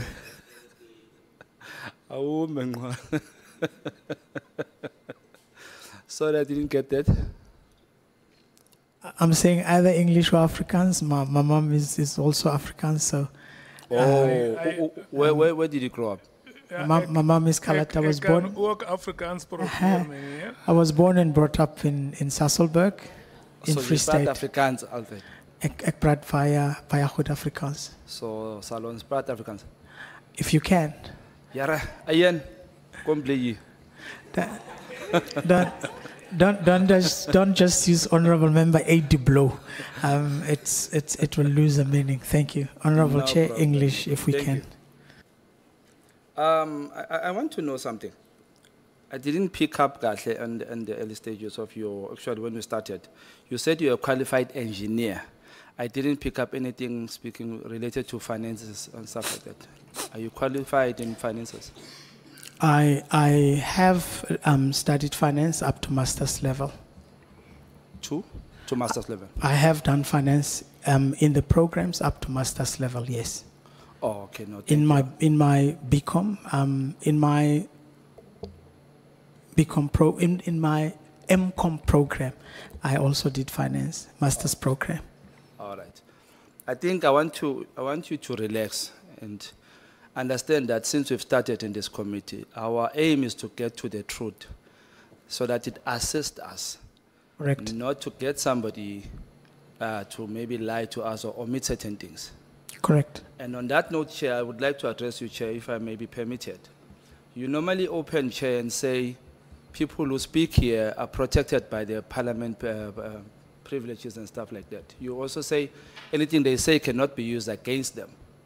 I notice AfriForum has these Paulo Sullivan tendencies of threatening people. They said they're going to open a case against Unkabinde, who spoke here in Parliament. So, Chair, I need you to help me on that one. Uti, what does that really mean when we say whatever we say here cannot be used against you? Because it doesn't help our people like General Fani. You'd be afraid to kuluma lang, ngoba so kulumi qiniso manje. General, do you know about a blue light case signed between SCM Division and a company in Gauteng province for the supply of blue lights and siren for the police vehicles in Gauteng around November 2016? The case was in the media, and I am aware of that case. Were you briefed internally? Come again? Were you briefed internally in the division? In the division, Yes. supply chain. Yes. Not briefed per se, But you know about but I know about the case. What processes were followed in the awarding of that contract for the blue light in Gauteng? The procurement process has changed since I came in as a result of the court ruling that indicated that the finance minister has overreached his accountability or authority. The processes that were prevalent at that time are unknown to me, so I cannot vouch to them. But do you know that there were any irregularities in awarding of that contract? It has been indicated in the media that it was irregular, hence the people were arrested. I am aware of it. Just what you know, what are those, if you may enlighten me? The outcome of that had indicated that the people behaved unethically in the award of the tender, and those people were charged. Some of them were in procurement. When I got there, they were transferred out of the department, and I stayed with the vacancies as a result of those transfers. And some of them were discharged in service, and that's as far as I know with regards to that matter. Do you happen to know how long ago, maybe? You had indicated it was 2018. 2016? And yeah. 2016. But I do know From about it. 2016. Yes. And the matter has not been resolved till now. The matter has not been resolved. Wouldn't you suspect something is wrong there? Why do we take so long to, if there is something that is corrupt, why do we take so long to get to the gist of the matter or understand who was wrong and get that matter finalized? Once the matter goes to litigation, the matter is then handled by Legal Services Litigation Department. They are dealing with that matter on behalf of South African Police Service. Are you saying to me that there is no way to really tell whether there was corruption done there, or it's just a thumb-sucking issue where you can just take a chance? Or is it a way of victimizing black business people? Honorable Chair, I would not vouch that there was corruption. In fact, Honorable Chair, I would even indicate that I am not privy to the documentation that led to the charges and the dismissal of the people. I am aware, though, that such a matter is still in court. You know, this business person once complained that, in fact, it's a popular knowledge that regarding this case, there were no white or Indian or any race except for a black person who was targeted for this matter. And there were allegations that there was money being solicited from him in a way. For example, the two cases that Mr. Sissoko, the two dockets that Mr. Sissoko took when he was at IPIT, he still has them at IDEC, the two cases of that matter. Since I've told you about that matter, what are you going to do about it to help our black business people who are being targeted for having huge tenders? The requirement for making sure that the procurement process is fair and equitable rests with me. That's why I have indicated earlier on that if we knew at the time of the evaluation and adjudication that Cat Matlala's had controversial issues, we would have evaluated the tender and only subjected to legal services had he been the winner of the tender. So that on its own is to ensure that the procurement process is fair and that any irregularities we deal with in terms of the support that we get from legal services to make sure that the exclusion or the reason for deviation from awarding the Medicare 24 would have been justifiable. That is to ensure that the process is fair in terms of what we are doing. And I'm also making sure when we do the bid specifications and stuff, that the issues of competition commission are put into the process so that we do not have specifications that run perpetually favoring one supplier. I have questioned a number of suppliers in the process, and I have ensured in the process that extension of suppliers nilly-willy is not happening in the South African police services as one way of making sure that there's fairness in the process. Okay. What is the role of the accounting officer in awarding this of such a contract? The accounting officer's responsibility is he has delegated his responsibility, but he gets briefed. The briefing that I have with him when I go for my performance, I would bring a sheet that indicates these are the tenders that are awarded. These are the tenders where there were deviations. This is the information pertaining to the function of my portfolio in that. He would then take note of that. It in fact becomes portfolio of evidence for my performance to his office. Who signed this contract? The tender awards. Yes. I'm duly delegated to sign the contracts after the bid adjudication committee has approved the award of a tender. Was there any investigation on any irregularities of any sort of this matter? Of this matter, was there any investigation on the irregularities? For MediHealth specifically? No. This one, I'm to the blue light one. I'm specific on the blue light. Was there any investigations? Yes. I would love to believe. I cannot vouch for that. It happened way before I came. You never followed on this matter? No, I never. But it's still in court now under your department. Do you know that? I'm saying it's still in court under your department right now. You know that, right? The matter is now with legal services, the litigation department, and not with me. So how would a commissioner be related to signing or being part of tenders? How do they link? If tenders are on your department or at your office, how do they link? Explain that to me.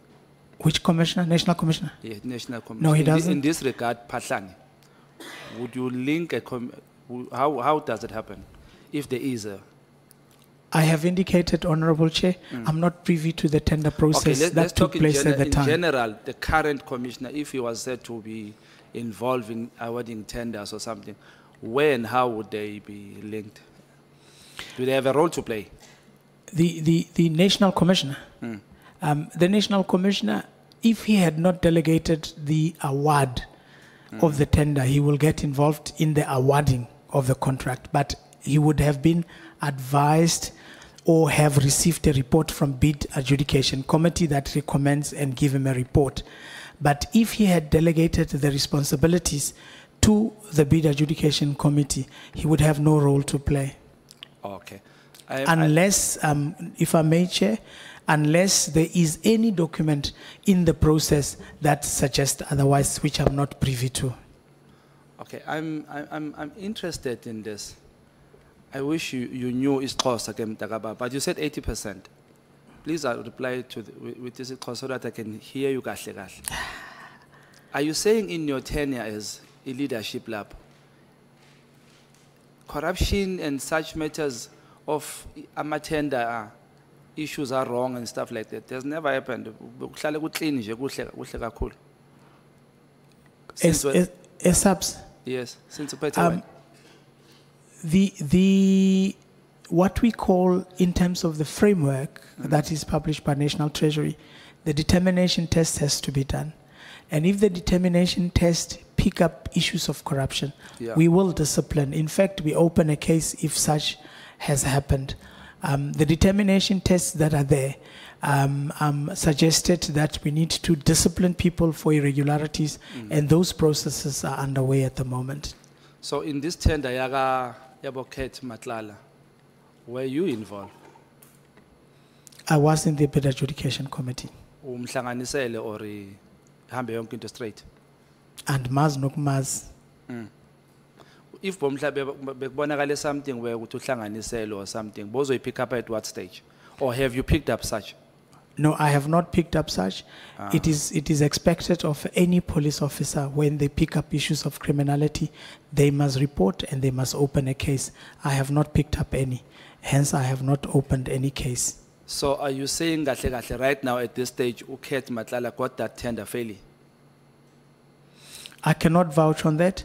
I am aware, though, that there were irregularities in the evaluation process, and I cannot ignore that.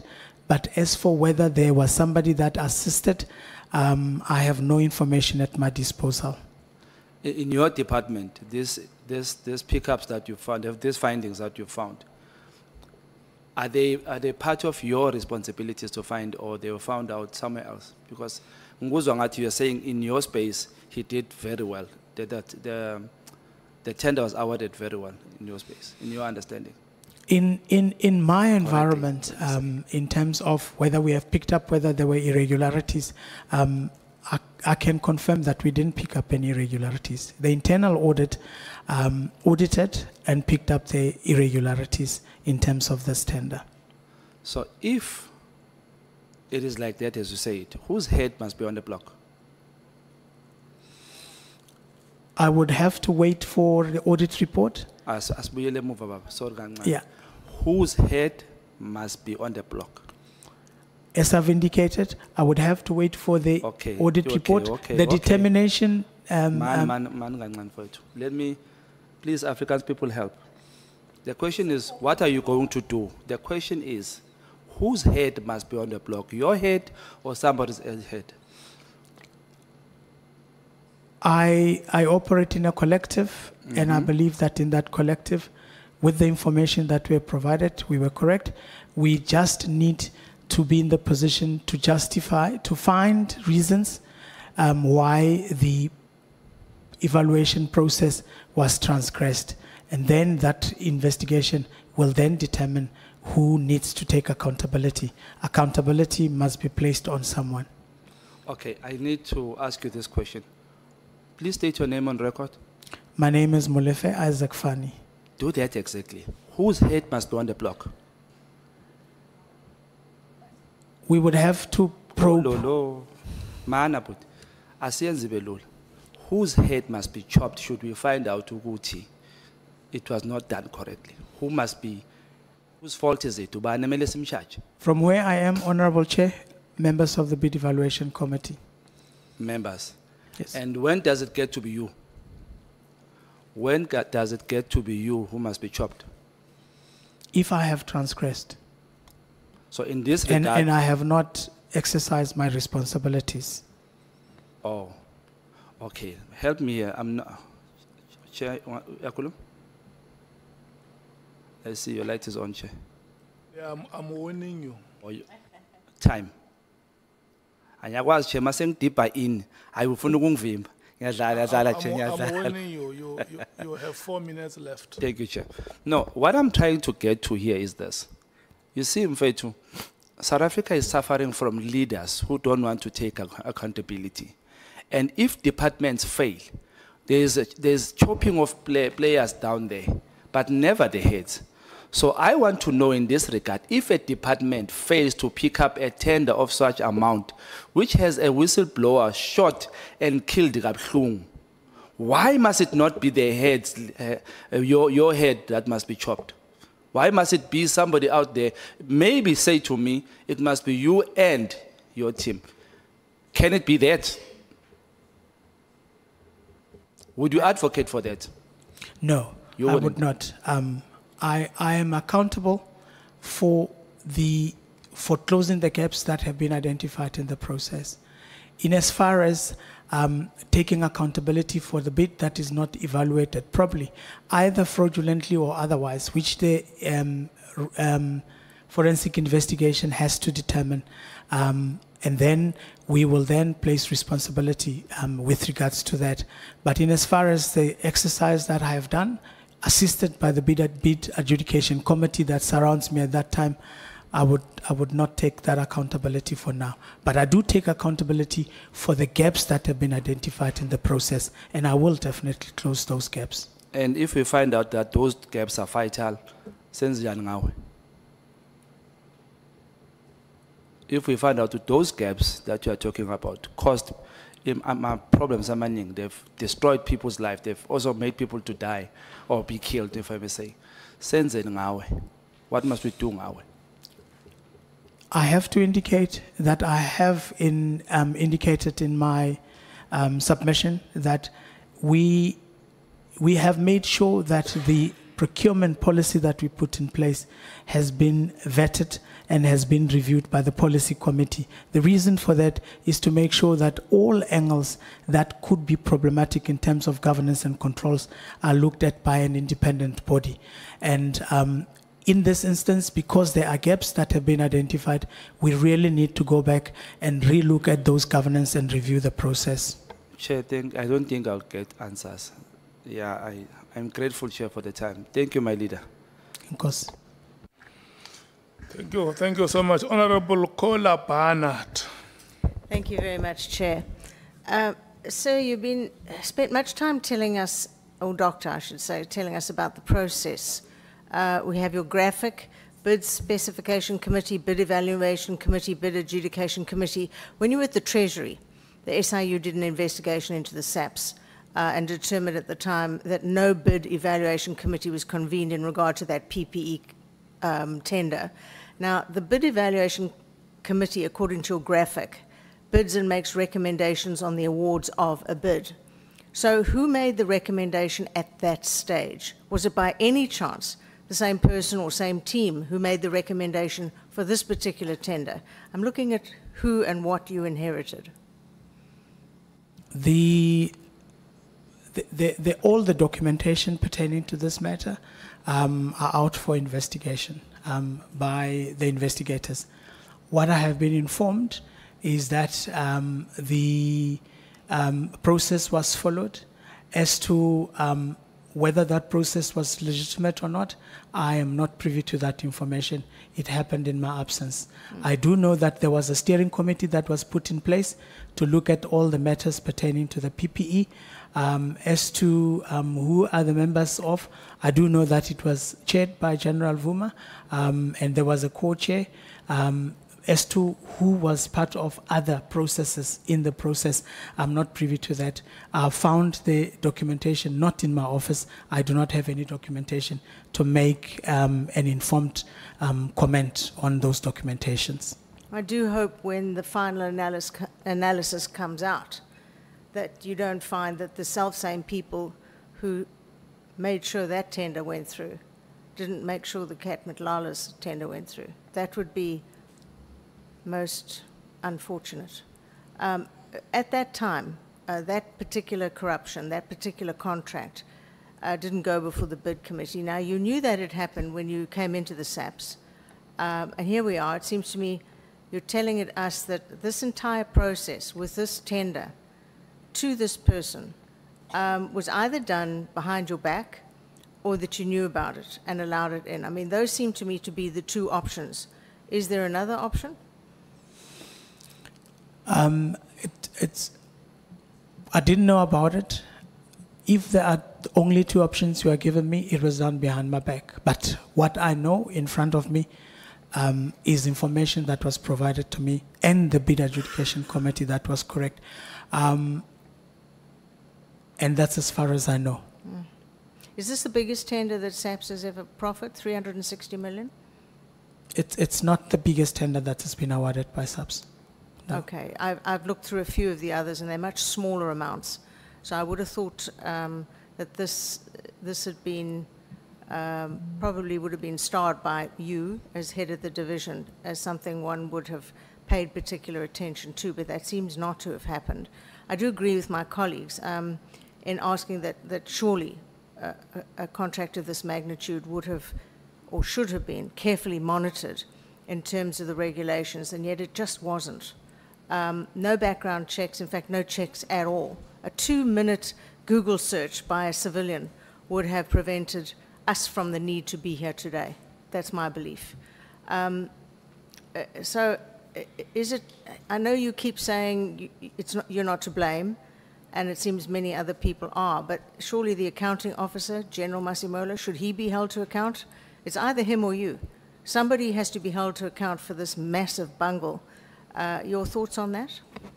The National Commissioner has an ultimate accountability for procurement processes within the organization. And I think he has taken a lead to make sure that he comes to the bottom of this. And that's what he has started as a process, to make sure that he takes accountability in terms of the PFMA responsibility that he has. Do the members of your division have regular lifestyle audits? I know you say that you had apparently had some secret lifestyle audit done on yourself. Do you know if the members, I mean, it seems obvious to me that anyone in the supply chain division, in any entity in the country, that's where the money's looted, in supply chain. And I've worked in many portfolios. That does seem to be the situation. Are your members, do they do lifestyle audits on them? I mean, sometimes it's so obvious. We've seen with the hospital looting, people driving around in Lamborghinis. I mean, it's hardly brain surgery to see who the thieves are. Is it done in your division? I'm not privy to such. I think the committee can request a written confirmation from the National Commissioner, and it should be in the position. I think you should be requesting that it's done. You're head of the division. You're head of a division that's just given out money to a person with a criminal record longer than I am. So surely that's something you, as the head of the division, should be asking for. I have made sure that the declarations and the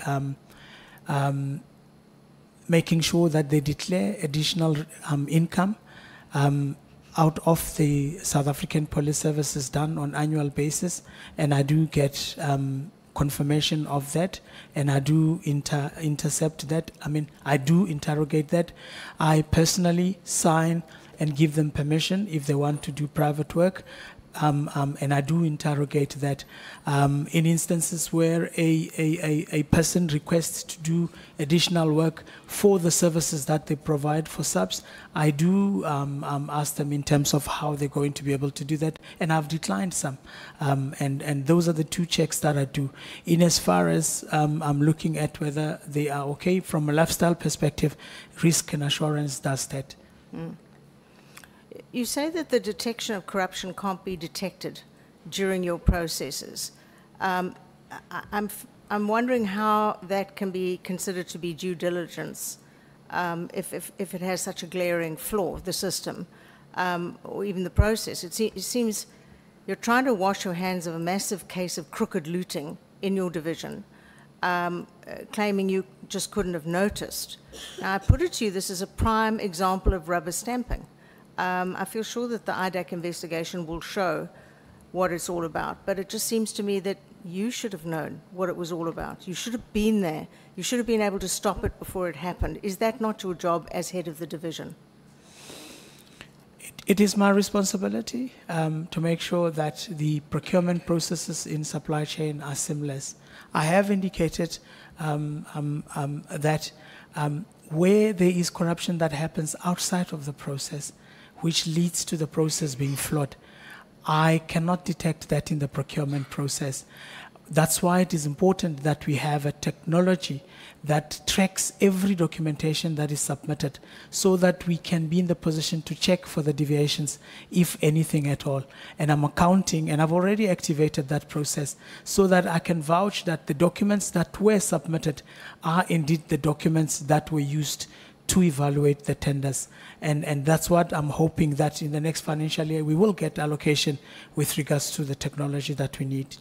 I was listening to you earlier, and you say you'd set up a system. And in this day and age of state capture, following the Zondo Commission and just so many commissions revealing massive corruption, endemic corruption, frankly, you've only just now set up an entity to ensure that the audits are picking up anomalies. Surely, I mean, you've been there for 3 years. Has it taken you 3 years to come to the conclusion that there's a problem? Not necessarily. I think what I have also done was to make sure that we have appointments of people in key positions, and that we optimize the structure and we have segregation of duties. I have done that. I have implemented the structure fully. We are in the process of interviewing, of advertising and interviewing credible people that would come in that process. One of the weakest links I've got is that in the procurement environment, I've had the component head acting since I got into subs. I have had the section, there were attempts to fill the positions with no success. And we are working into that, and we are making sure that that is concluded. Hopefully before the end of this year, we would have that concluded. You know, you've had the job for 3 years, and with your massive CV, especially in the Treasury, some of the steps I believe you failed at must have been really red flags to you, surely when you worked in the Treasury. I mean, it's inconceivable that you missed the red flags. And surely there were specific red flags highlighted at the Treasury or any of your other former positions from which you were headhunted. It's almost inconceivable to me that you missed what any civilian would have picked up in about 5 minutes. I'm not sure if a civilian that would read the report that we had would arrive at any conclusion different from what we did, without having to go and start the process from scratch, which the BAC does not have the luxury of time to do that, and which is something that we need to look at now, in terms of we cannot reevaluate the tenders. I take notice that we need to do verification, but we cannot reevaluate. How we are going to go about that is what I have asked my team now. I have sourced the services of a specialist within subs to map our processes and to have standard operating procedures, to have checklists, and to have reports and the methods of verifying certain steps within the process. And he has until December to do that. And we are hoping that with that process, we are going to reduce the anomalies that are happening in the process. But I must stress, the making sure that we've got electronic submission of the bids will eliminate 90% of the problems that we've got. You know, a basic CIPRO search will show you who the directors are, or in this case, the director. Surely that would have set bells ringing in your head. How do you feel about the rather messy way that this very crooked contract was eventually cancelled, where the SAPs went ahead and still paid the supplier for some months, even though everybody knew it was about to be cancelled? It seems very bizarre to me. If payments were done after the contract was cancelled, I do not know how the finance was advised, if they got any advice whatsoever. I'm not accountable for payment of suppliers within the organization. It's a different department that does that. Wow.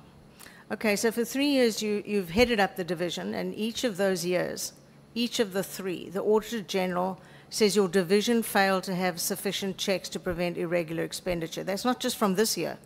It's a repeat finding from the previous 2 years on your watch. And during that time, irregular expenditure has soared.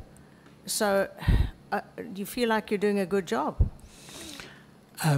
We have, in the second year of me being here, it was the first time, it was the first audit that happened. We put together a comprehensive checklist that must be complied with in order for us to be able to verify and be in the position to identify some of the things that happened. We implemented it, but it seems like the checklist has not, and any other endeavors that we put in place, specifically ensuring that the section head and the component head review and give analysis with regards to that, has not given us any assurance that we will not have repeat audit findings. I took initiative when that happened in the second year, which is this year. And in August, I put my team together and I made sure that the team come up with tangible processes and systems that will be in the position to assist us. We have a comprehensive actions with regards to what needs to happen. On my return in January, we will review what has been done already, and we will make sure that we implement those. I'm quite sure you'll be called before the Police Portfolio Committee to speak to a specific timeline to implement the recommendations that you come up with, because civilians out there, they've seen the Tembisa looting, that people are driving Lamborghinis while patients die in their beds with zero equipment, zero medication, zero anything. They're starting to think that this contract was Tembisa Part 2. When we have SAPS members coming crying every day that they have to fix their vehicles out of their own pockets because they know if a vehicle goes or if a tire goes flat, that vehicle will disappear for months into an archaic system, and they'll have nothing. And so they just pay it out of their own rather meager salaries. I was at stations where bird lice fall out of the roof onto the heads of the detectives, where 5 of the ceilings have collapsed. It's everywhere in every station. So to hear that taxpayers' money is looted in this way is horrific to South Africans. It's absolutely horrific. A couple more. Would you support a mandatory independent evaluation panel for all tenders above 100 million? Correct. We have looked already at the thresholds. The appointment of the bid adjudication committee will be subjected to a threshold, above a certain threshold. In fact, it has already been implemented. I was informed by my team. I just don't have the thresholds with me because of me being in training, where above a certain threshold, the bid adjudication committee now must recommend to the Deputy National Commissioner, and above a certain threshold, the National Commissioner must personally approve those tenders. I think that's a very good move. Yeah. Very good move indeed. Yeah. Finally, SAPS has been linked to several, as long as I've known, tender scandals over the years, way before your time. I'm sure when you leave it will carry on. But what do you see as the root causes? I've heard how you're addressing them, but what is the cause here? Is it a failure of management to implement psychometric testing when people come in at the very basic level, a failure to do lifestyle audits? What is behind this, that we actually have thieves within the SAPS working with criminal syndicates? It's absolutely breathtaking to think that the people we should run to for help might turn around and rob you. Honorable Chair, I think the paper-based procurement system should be eradicated immediately. We need to have an audit of what was received and be in the position to vouch that that was consistently applied throughout the process. And be in the position to also know and be in the position to have a full text retrieval of any information if we so need to do the verification. Having to go into the archives, into the documents and look for certain things and verify all those doesn't seem to be working for us, and that's where an oversight or some of the information gets missing in the details.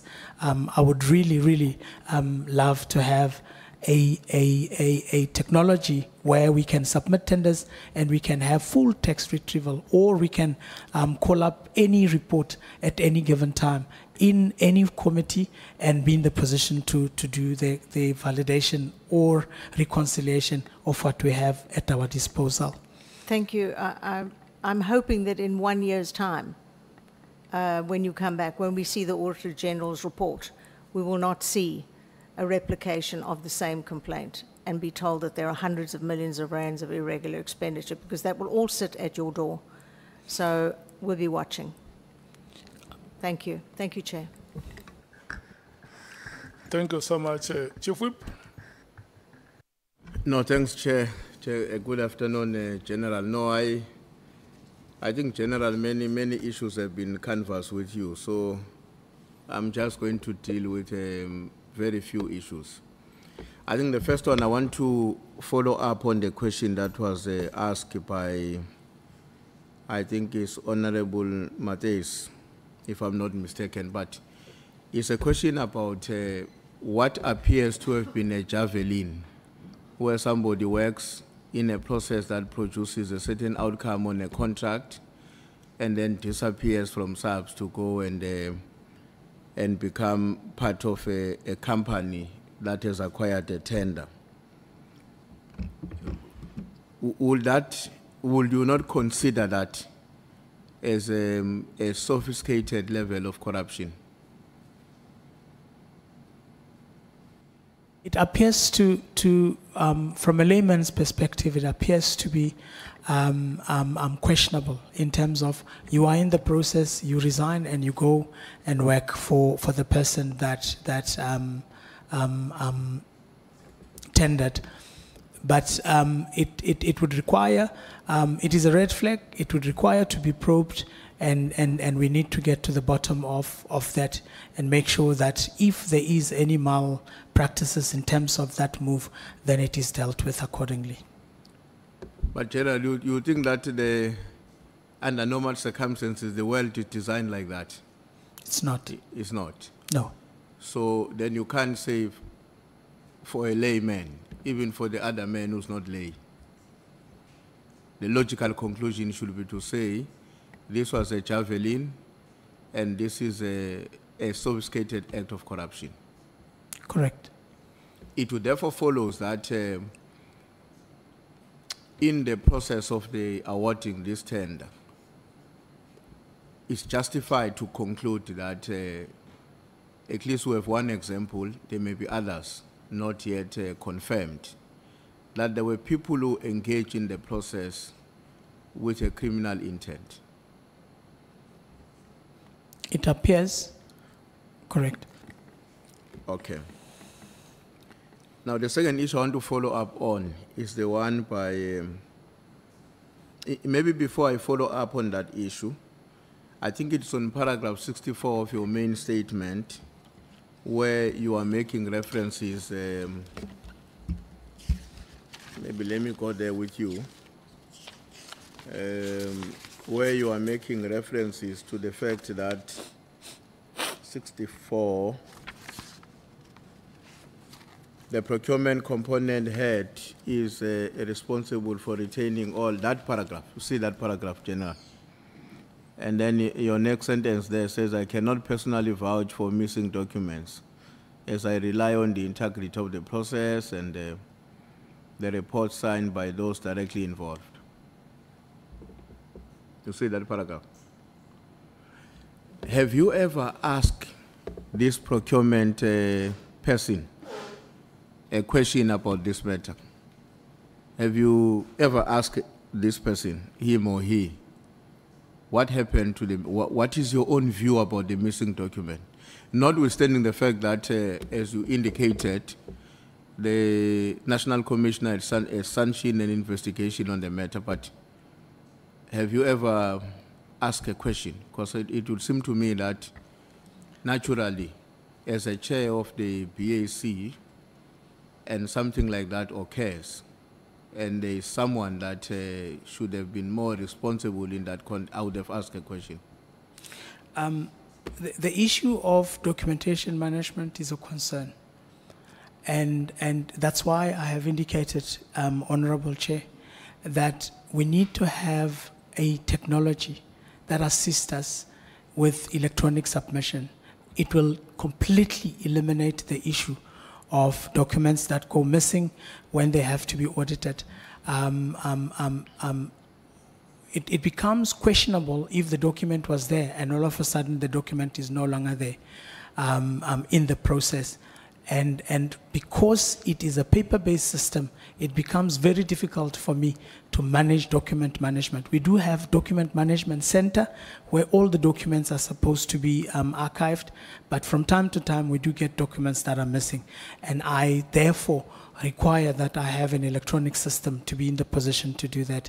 And that is something that I'm going to push very hard with our technology management services to ensure that that system gets implemented. It is about time we do. I agree with you on that, General, but you still haven't answered the question. The question is, did you ask this procurement head, after having known, whether yesterday, today, or 2 days ago, a month ago, when it has come to your attention that indeed certain documents were missing on a process that this procurement head has a responsibility as a leader in that area? Did you ever ask that person? Not the person individually. I have asked the whole team, and I have ensured that the whole team understand. That's why it's critically important for us to be in the position to ensure that we have a standard operating procedure that tells us exactly how to manage the documents, how to archive the documents, and who's responsible for what documentation. And those documents are being developed at the current moment. How did you ask the whole team? In what way did you ask the whole team? Did you write to them? Did you call them into a meeting? How did you ask the whole team? We've had a discussion about documentation management in my management team. I sit with my management team. The head of procurement sits in my management team. So it was in the meeting? It was discussed. Okay. The follow-up question is, well, when Honorable Cameron was asking you about security checks, in your answer, you said, and I noted, that in some circumstances, security check does get done. What could be those circumstances? I've made an example that we would not allow anybody to operate on an IT system if they have not been checked, because we need to ensure that we do not allow anybody to get into our system and interfere with our system if they are not checked. So basically it's only in the IT system where such is happening. It's not anywhere else. It's what I know that the checks were done on. In other environment, it is the prerogative of the end user to ensure if they their risk profile for that contract or service is of a nature that they need to do that check, they do that, I presume. Do you appreciate the significance of being a chair of a committee? Let me just give an example before you answer. We are members of the ad hoc committee of Parliament. We were chosen by Parliament to be who we are. And then we elected the chair of the ad hoc committee. In your own opinion, do you think that the chair enjoys the same level of authority as individual members of the committees are?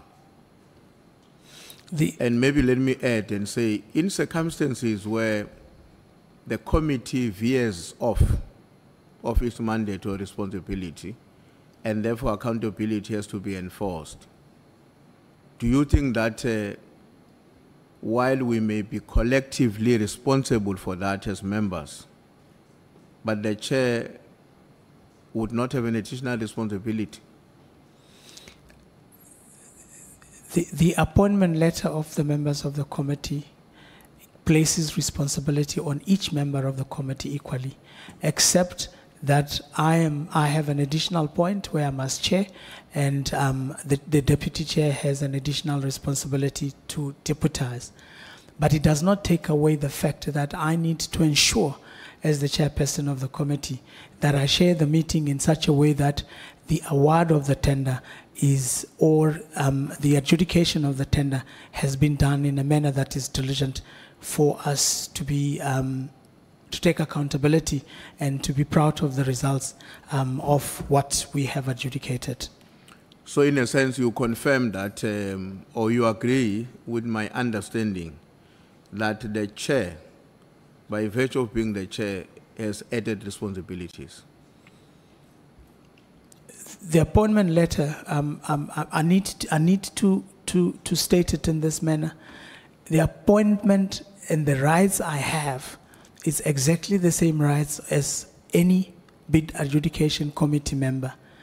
My virtue of being the bid chairperson of the bid adjudication committee places me on making sure that governance issues and making sure that what is put at our disposal is then in a state or in a manner in which the adjudication process would flow, and that adjudication of the tenders is done correctly.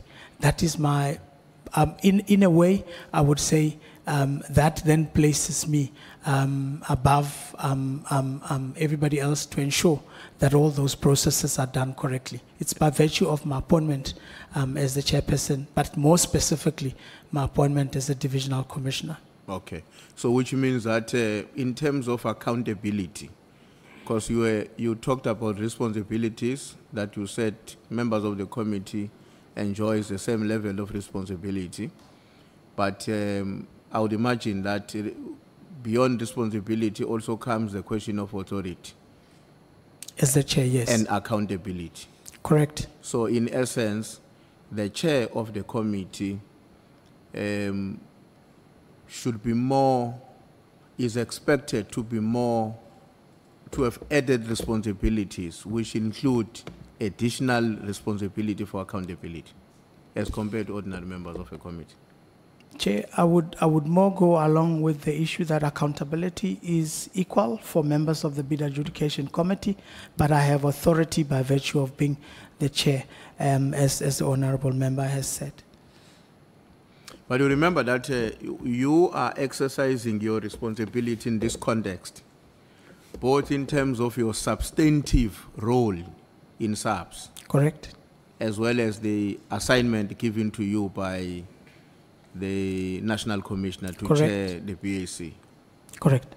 Why do you think that does not distinguish you from other members in terms of authority and accountability?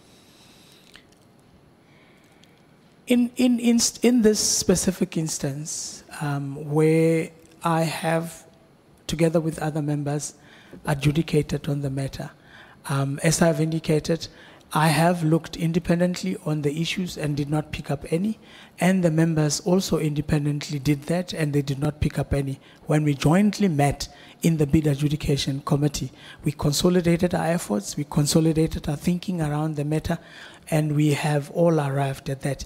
At that time, I had no reason to present anything contrary to what I had already established in my analysis and what transpired out of the bid adjudication committee. And therefore, as the chairperson, I have afforded everybody an opportunity, and based on what I knew at the time, I then agreed with the members of the bid adjudication committee that we need, I also support the award. No, General, there's no dispute on the process you undertaken. And please hear me very well. The process you undertaken, which you have explained here since the morning, has also been fully understood by myself. Sure. But where I do not get a sense that you have an absolute appreciation is the role of leadership in the context of your position, substantive role in SAPS, as well as your delegated responsibility by the National Commissioner. I don't get a sense that you are, because you are very evasive. You don't want to accept that by virtue of those two that I've referred to, it therefore imposes on you a burden of leadership which comes with accountability. That statement you made now is correct. I am expected as the chairperson, and by virtue of being the divisional commissioner who is knowledgeable in procurement processes, to assist the committee. And therefore it follows that as much as you are equal in the committee, in terms of your assignment in the committee, but you in particular, as a lead of that committee, has more responsibility than the rest of others. In that context, I agree. And that will include accountability as well. Sure. Sure. All right. I don't know if you are aware of what Lieutenant General Spear told us when he was here with regard to the period at which he was an acting national commissioner, and during which time where Mr. Matlala came to see him and he raised his concerns about the same contract. You are aware of that? I have had bits and pieces of the evidence because of the training that I have the other side. That part I missed. I could be made aware. Maybe if you relay what happened, I will. Okay. When he came to us, in one of the comments that he made, he told us that there was a time when the National Commissioner was away and he had been appointed or assigned a responsibility of being the acting National Commissioner. And coincidentally, at that time, Mr. Matlala visited him in the offices of SAPS, wherever he works, and raised certain concerns about the contract, and that he was not given an opportunity to do that which he has to do in relation to that contract that he had acquired from SAPS. And so they had a discussion. So we asked him, when you left the acting role, did you come back to speak to the real person, the real man in charge of the job, and he didn't come? So my question was, are you aware of that? Aware may be in twofold or one. It may be that you are aware of that as it was happening at the time, and also when we were told about it after it had happened, or you just happened to know about it from the time when we were all told about it? The first time I get to know, I'm not sure. There's a part that I heard of General Sibia, where they asked about the clinic. I'm not sure if you're talking about the clinic, but this one specifically, I got to know about it when the article was published, and the minister subsequently thereafter summoned us to come and explain. No. I don't want you to know I'm not asking a question because I'm seeking your knowledge of the substance of the meeting, the details around which they engage. I wanted to ascertain if you are aware that at some point Matlala went and complained to General Spear that he was not being assisted. No, he did not share that with me. Now that I'm telling you about it, will there be any relationship in your own view, knowing the institution where you work? Will there be any direct or indirect relationship that exists between General Spear and this individual who participated in the contract awarding processes and later on jumped to join the Matlala company? Look, what should have happened under normal circumstances, the procurement manager gets activated when the supplier is disgruntled about a procurement process. I do get from time to time suppliers that complain about procurement processes, and when that happens, I take it to my team to start the process of validating the claim and making sure that they provide the response. In this instance, I don't know what prompted the supplier to talk to General Spear, and the normal process would have been that the supplier should have been sent to me to be in the position to deal with the complaint, or at least to inspectorate if the nature of the complaint warranted that a further investigation be done. Inspectorate does that type of work. All right, General. No. It's my last question, this one, but I'm going to come back to it because I would like you to answer it in a way that help me to understand the issues I want to understand. Sure. You have explained what, under normal circumstances, should have been the point of call for an unhappy supplier. Clearly in this case, me and you can tell that the circumstances were therefore abnormal. And I want us to deal with the abnormality of the circumstances. And my intention is to gain an understanding from your side as to whether you understand what could have been the circumstances that gave rise to the abnormality in that process. And that is why I was saying, why does, what is your understanding? What is the relationship, directly or indirectly, that you think or you know exists or might have existed between the Javelina and General Spear? I cannot vouch to that relationship. I do not have full context of how that meeting was arranged and what were the matters that were discussed. I do know, though, that suppliers that are disgruntled may come and discuss their disgruntlement with officials, appropriate officials in the organization. So, Chair, I cannot vouch on what the nature of the relationship is between the two individuals. General, the two individuals I'm talking about, is not Matlala and Spear. Leave that one. Okay. It's Spear and the person who was within the system that produced the contract that was given to Matlala and later on jump off to go and join Matlala's company. So it's not Matlala and Spear. Rather, it's Spear and your colleague, your other colleague, Spear is your colleague as well, who departed immediately or whatever the time after the contract was delivered. I'm not privy to the nature of the relationship that they had. No, I don't. We've never heard about it as well? No, I never. Okay. Thanks, Chair. I'm done. Thank you. Thanks, General. Thank you. Advocate Zikala. Chair, thanks. I don't have any further questions. Okay.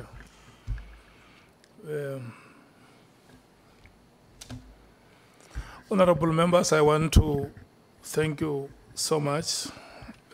Thank you, Lieutenant General Dr. Malefe Fani. We have come to the end of the proceedings. I want to thank you, Advocate Zikalala, and your pupil, Pillay. I hope that we will meet